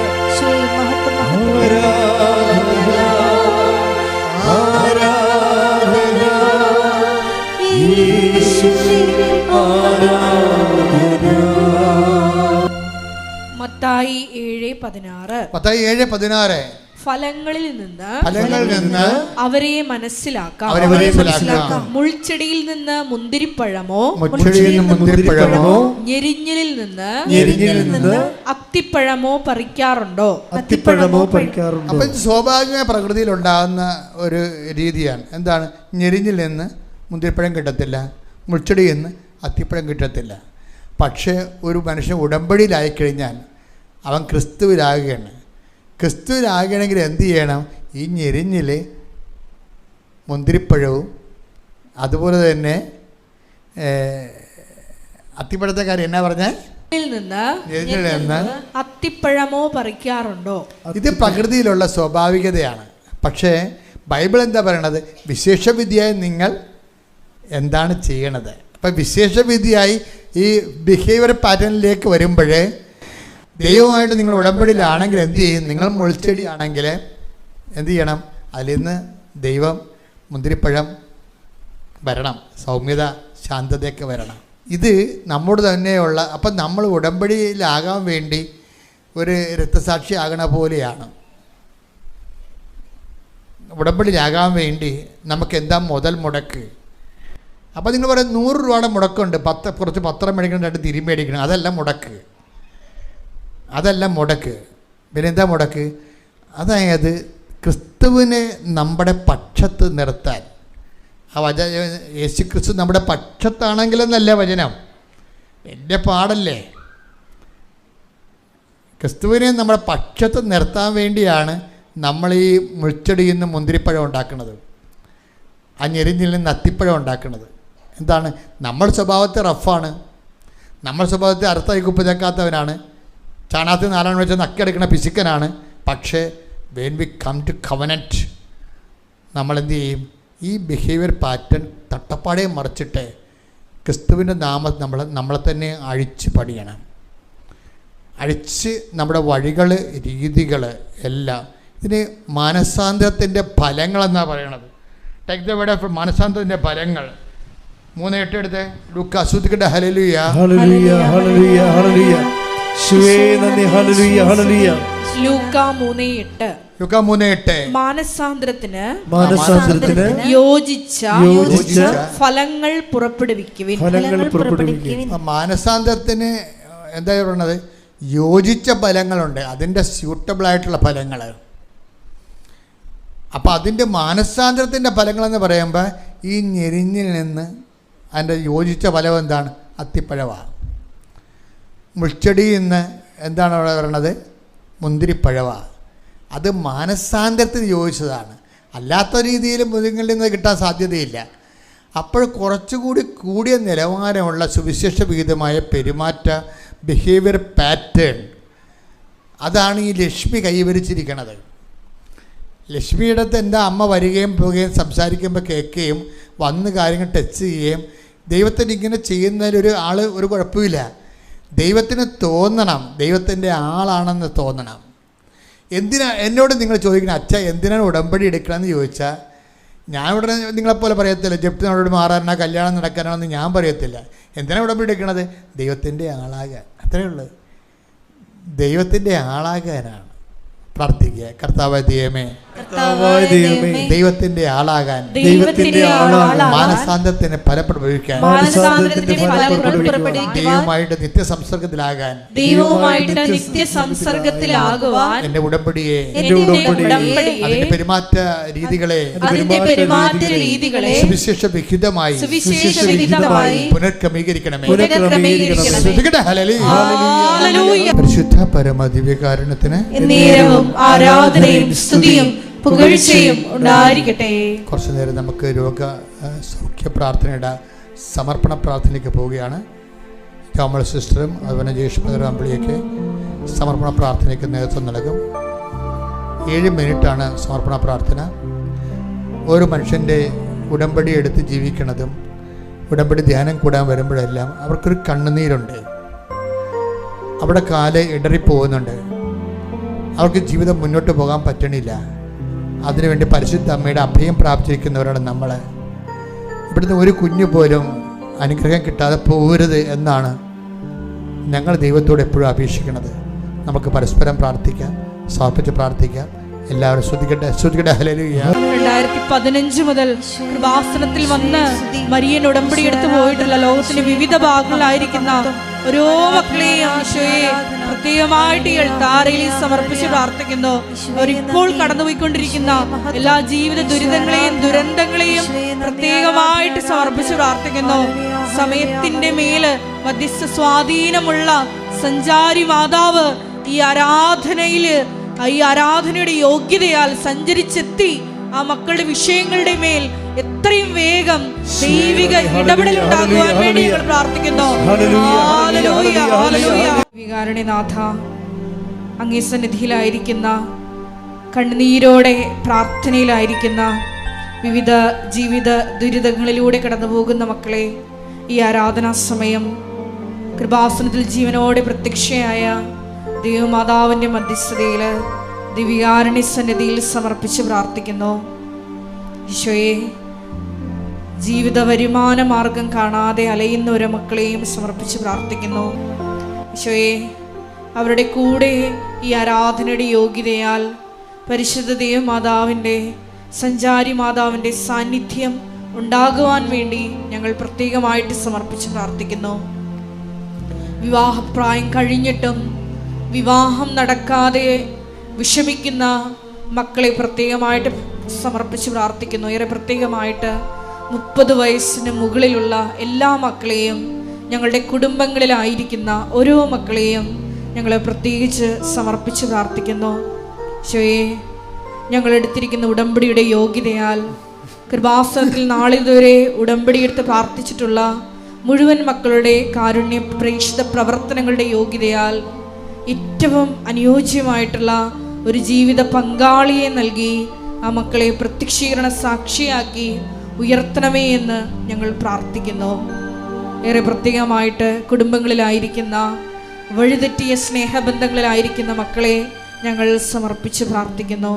ഈശോയെ, ദൈവത്തെ നിരക്കാത്ത ബന്ധങ്ങളിൽ നിന്ന് ഈ ആരാധനയുടെ യോഗ്യതയാൽ ആ മക്കൾക്ക് വിടുതൽ നൽകണമേ എന്ന് പ്രത്യേകമായിട്ട് പ്രാർത്ഥിക്കുന്നു. പഠനത്തിൽ അലസത കാണിക്കുന്ന കുഞ്ഞുമക്കളെ പ്രത്യേകമായിട്ട് സമർപ്പിച്ച് പ്രാർത്ഥിക്കുന്നു. വിവിധ കാരണങ്ങൾ മൂലം കുടുംബ സമാധാനം നഷ്ടപ്പെട്ട ഓരോ മക്കളെയും പ്രത്യേകമായിട്ട് ഈ അൾത്താരയിൽ സമർപ്പിച്ച് പ്രാർത്ഥിക്കാം. കടബാധ്യതയാൽ വലയുന്ന മക്കള്, ജപ്തി നടപടികളിലൂടെ കടന്നു പോകുന്ന മക്കള്, ഒരു ഭവനം വയ്ക്കുവാൻ, ഭവനം ലഭിക്കുവാൻ നാളുകളായി ആഗ്രഹിച്ചിട്ടും പ്രയത്നിച്ചിട്ടും കിട്ടാത്ത മക്കള്, വാടകയ്ക്കും ഒറ്റയ്ക്കും പാട്ടത്തിനുമൊക്കെ ജീവിച്ച് വാടക പോലും കൊടുക്കാൻ കഴിയാതെ ദുരിതക്കയത്തിലായിരിക്കുന്ന സഹോദരങ്ങള്, മദ്യത്തിനും ലഹരി മരുന്നിനുമൊക്കെ അടിപ്പെട്ടുകൊണ്ട് മക്കൾ വഴിതെറ്റിപ്പോയ അവസ്ഥകളിലൂടെ വിഷമിക്കുന്ന മാതാപിതാക്കള്, എല്ലാവരെയും നമുക്ക് ഒരു നിമിഷം ഈ അൾത്താരയിൽ സമർപ്പിച്ച് പ്രാർത്ഥിക്കാം. ഏറെ പ്രത്യേകമായിട്ട് വിവാഹബന്ധം പിരിഞ്ഞു നിൽക്കുന്ന മക്കളെ, നാളുകളായിട്ട് പരസ്പരം ഒന്ന് ഫോൺ പോലും എടുക്കാതെ പിരിഞ്ഞു നിൽക്കുന്ന ദമ്പതികളായിട്ടുള്ള സഹോദരങ്ങളെ പ്രത്യേകമായിട്ട് ഈ അൾത്താരയിൽ സമർപ്പിച്ച് പ്രാർത്ഥിക്കാം. അൾത്താരയിൽ അവർ ചെയ്ത വിവാഹ ഉടമ്പടി അത് ദൈവ തിരുസന്നിധിയിൽ കണക്ക് കൊടുക്കേണ്ടതാണെന്നുള്ള ഒരു ആഴമായിട്ടുള്ള അനുതാപം അങ്ങനെ പിരിഞ്ഞു താമസിക്കുന്ന മക്കൾക്ക് ഉണ്ടാകണമേ എന്ന് പ്രാർത്ഥിക്കുന്നു. ഇന്നത്തെ ആരാധനാ സന്ദേശത്തിൽ നമ്മൾ ശ്രവിച്ചതുപോലെ അതെ, ഞെരിഞ്ഞിലിൽ നിന്ന് അത്തിപ്പഴം നമുക്ക് പറിക്കാൻ പറ്റും. ആത്മാവിൻ്റെ ഫലങ്ങൾ പേറുന്നവരായി പരസ്പരം ക്ഷമിച്ചും പൊറുത്തും ഈശോയെ കുടുംബജീവിതത്തിലെ അസ്വാരസ്യങ്ങൾ, ഏറെ പ്രത്യേകമായിട്ട് പിരിഞ്ഞു നിൽക്കുന്ന ദമ്പതികൾക്കിടയിലുള്ള പ്രശ്നങ്ങൾ പരിഹരിക്കപ്പെടുവാൻ ഈ ആരാധനയിലൂടെ കൃപയാകണമേ എന്ന് ഞങ്ങൾ ഒരു നിമിഷം പ്രാർത്ഥിക്കുന്നു. ഈശോയെ, കുടുംബസമാധാനം നഷ്ടപ്പെട്ട എല്ലാ മക്കളെയും വിവിധങ്ങളായ കാരണങ്ങൾ മൂലം, ഏറെ പ്രത്യേകമായിട്ട് ഒരുപാട് ലക്ഷങ്ങൾ കടം കൊടുത്തിട്ടും അത് തിരിച്ചു കിട്ടാതെ പറ്റിക്കപ്പെട്ട അവസ്ഥയിൽ വീടും നാടും വിട്ടുമൊക്കെ കടം കയറി വലയുന്ന ഒരുപാട് മക്കള് മരിയൻ ഉടമ്പടിയെടുത്ത് പോയിട്ടുണ്ട്. ഈശോയെ, അവരുടെ മേലെല്ലാം വലിയ ദൈവിക ഇടപെടൽ ഉണ്ടാകണമേ എന്ന് പ്രാർത്ഥിക്കുന്നു. സഞ്ചാരി മാതാവ് സഞ്ചാരിച്ചെത്തി അവർക്ക് എത്രയും വേഗം നീതി നടത്തി കൊടുക്കണമേ എന്ന് പ്രാർത്ഥിക്കുന്നു. കിട്ടാനുള്ള മുഴുവൻ പൈസയും ഈശോയെ അവരുടെ കൈകൾ എത്തിച്ചേർന്ന് ആ മക്കളെ സുരക്ഷിതരാക്കണമേ എന്ന് പ്രാർത്ഥിച്ചുകൊണ്ട് ഇരുകരങ്ങളും ഉയർത്തി ശക്തമായി സ്തുതിക്കാം. ഹല്ലേലൂയ. അച്ഛനോട് ചേർന്ന് ഏറ്റു പ്രാർത്ഥിക്കുക. കർത്താവായ ദൈവമേ, അന്ധന് കാഴ്ച നൽകിയവനെ, ചെകിടന് കേൾവി നൽകിയവനെ, ഊമന് സംഭാഷണം നൽകിയവനെ, മഹോരോഗിയെ സുഖപ്പെടുത്തിയവനെ, തളർവാരോഗിയെ സുഖപ്പെടുത്തിയവനെ, മരിച്ചവനെ ഉയർപ്പിച്ചവനെ, അങ്ങയുടെ തിരുമുറുപാർന്ന വലതുകരം, ആണിപ്പിടുതാർന്ന അത്ഭുതകരം ഞങ്ങളുടെ ശിരസിൽ വെക്കണമേ. ശിരസ് മുതല് ഉള്ളംകാല് വരെ കർത്താവിന്റെ രക്തം പടരട്ടെ. ആന്തരിക അവയവങ്ങള്, ആന്തരിക ധമനികള്, പേശികള്, കോശങ്ങള്, അസ്ഥികള്, അസ്ഥിക്കുഴകള്, സൂക്ഷ്മകോശങ്ങള് കർത്താവിന്റെ രക്തത്താൽ നിറയട്ടെ. എല്ലാ സിസ്റ്റുകളും, എല്ലാ മുഴകളും, ക്യാൻസർ രോഗങ്ങള്, മാരക രോഗങ്ങള്, വേദികള് യേശുവിന്റെ നാമത്തിൽ മാറിപ്പോകട്ടെ.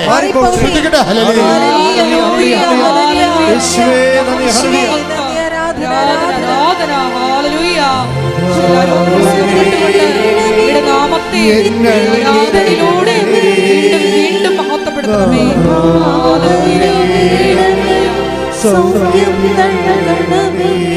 നാഥാ വരണമേ.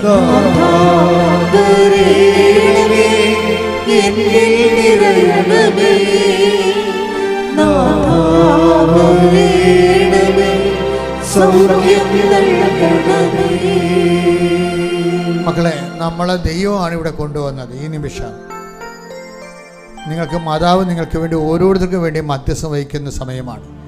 ഈശോ അത് ഏറ്റെടുത്ത് നിങ്ങൾക്ക് സാക്ഷ്യം പറയാൻ സഹായിക്കുന്ന സമയമാണ്. അതുകൊണ്ട് എൻ്റെ മക്കളുടെ മനസ്സിൽ ഉള്ള വേദനകളെല്ലാം മൗനമായി എന്തെങ്കിലും കാര്യങ്ങൾ ഞങ്ങൾ വിട്ടുപോയിട്ടുണ്ടെങ്കിൽ നിങ്ങൾ ഇപ്പോഴും സമർപ്പിക്കാം. വീടില്ലാത്തവരുണ്ട്, ജോലിയില്ലാത്തവരുണ്ട്, വിസ പ്രോസസ്സ് ചെയ്യാത്തവരുണ്ട്, പുതുക്കി കിട്ടാത്തവരുണ്ട്, ഗിഫ്റ്റ് നടപടി നേരിടുന്നവരുണ്ട്, കുടുംബത്തിൽ കലഹമുള്ളവരുണ്ട്, മാർത്താമസിക്കാൻ പറ്റാത്തവരുണ്ട്, അടിസ്ഥാന രേഖകൾ കിട്ടാത്തവരുണ്ട്, കേസിൽ അകപ്പെട്ടവരുണ്ട്, പോസ്കോ കേസിൽ കള്ളക്കേസ് അകപ്പെട്ടവരുണ്ട്. അങ്ങനെ വ്യത്യസ്തമായ മേഖലകളിലെ നിങ്ങളെ സ്ഥാപനങ്ങൾ തുടങ്ങിയിട്ട്, വ്യവസായങ്ങൾ, വ്യാപാരങ്ങൾ തുടങ്ങിയിട്ട് നിന്നുപോയവരുണ്ട്, തുടങ്ങാൻ പോകുന്നവരുണ്ട്, അതിൻ്റെ മാർക്കറ്റിംഗ് കണ്ടുപിടിക്കാത്തവരുണ്ട്, കൂടെയുള്ള ഏജൻറ്റുമാർ വഞ്ചിച്ചവരുണ്ട്. അങ്ങനെ എല്ലാ മേഖലകളിലും ഉണ്ടാകുന്ന തിന്മയുടെ ശക്തികളെ നിർവീര്യമാകുന്നതിന് വേണ്ടി ഇടിമുഴക്കം പോലെ സ്തുതിക്കട്ടെ. ഹല്ലേലൂയ.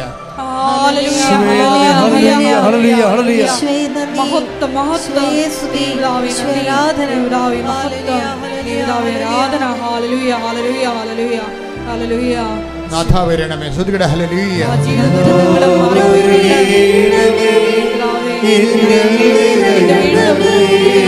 മഹത്വപ്പെടുത്തണമേ. സൗഖ്യം നൽകണമേ. നാഥാ വരണമേ. എന്നിൽ നിറയണമേ. നാഥാ വരണമേ. സൗഖ്യം നൽകണമേ. സാമ്പത്തിക ബാധ്യതയുള്ളവർ, എന്തെങ്കിലും വിഷയങ്ങൾ വിറ്റാൽ തീരാവുന്നതേ പ്രശ്നങ്ങൾ ഉണ്ടാകത്തുള്ളൂ. ചിലർക്ക് വിൽക്കാൻ പോലും ഒന്നും ഉണ്ടാകത്തില്ല. അങ്ങനെയുള്ളവരെല്ലാം മൗനമായി പ്രാർത്ഥിക്കേണ്ട സമയമാണ്. മക്കളില്ലാത്തവർ, ഒരു കുഞ്ഞുണ്ടായിരുന്ന് വർഷങ്ങളായി രണ്ടാമത്തെ കുഞ്ഞില്ല, അതിനുവേണ്ടി ട്രൈ ചെയ്യുന്നവർ, ചില മരുന്ന് കഴിച്ചിട്ടും വലിയ പ്രയോജനമൊന്നുമില്ല, രോഗം മൂർച്ഛിച്ചു വരുന്നവർ, വീട്ടിലായിട്ടുള്ള കിടപ്പ് രോഗികൾ,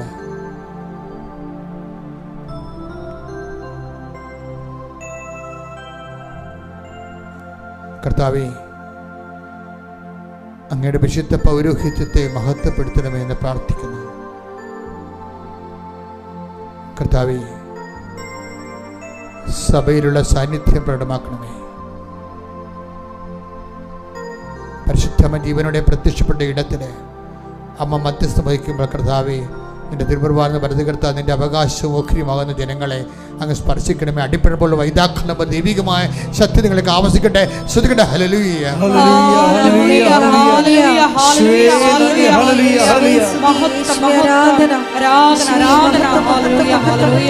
ദൈവപിതാവേ നന്ദി, ദൈവപിതാവേ മഹത്വം.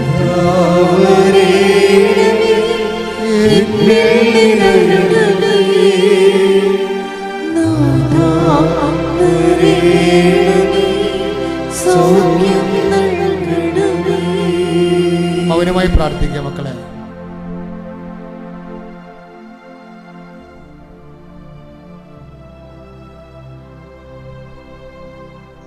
ഇതുവരെ സാക്ഷ്യം പറയാത്തവർ, സാക്ഷ്യമുള്ളവരെ എത്രയും വേഗം പൊതുസമക്ഷം അത് പറഞ്ഞ് കർത്താവിൻ്റെ നാമത്തെ മഹത്വപ്പെടുത്തേണ്ടതാണ്. നിങ്ങളുടെ വിഷയമായിരിക്കുന്ന മറ്റുള്ളവരെ സഹായിക്കാനും ദൈവത്തെ മഹത്വപ്പെടുത്താനും നിങ്ങൾക്ക് സുവിശേഷത്തിൻ്റെ ഉപകരണമായി മാറാനും ഇനിയും നിങ്ങളുടെ ദൈവമേൽ കർത്താവിൻ്റെ കൃപ ചൊരിയാനും അത് കാരണമാകും. മൗനമായി പ്രാർത്ഥിക്കുക. സമാപനാശീർവാദം. ശിരസ് നമിച്ച് നമുക്ക് ദൈവികാരുടെ നാഥൻ്റെ ആശീർവാദം സ്വീകരിക്കാം.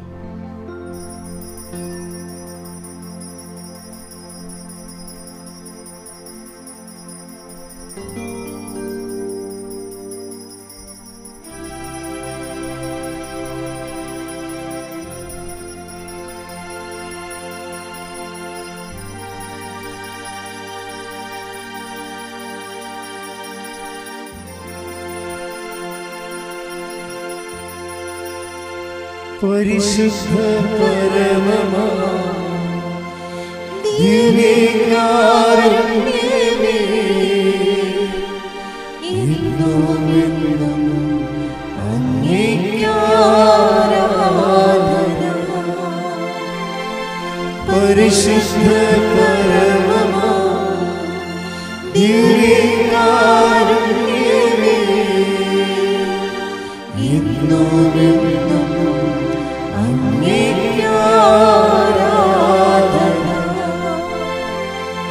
പരിശുദ്ധ പരമമാ ദിവ്യകാരുണ്യമേ, എന്നുമെന്നും അങ്ങേക്ക് ആരാധന.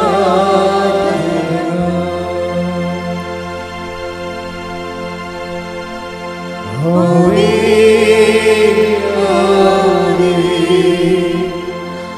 ആവേ മരിയ, ആവേ ആവേ ആവേ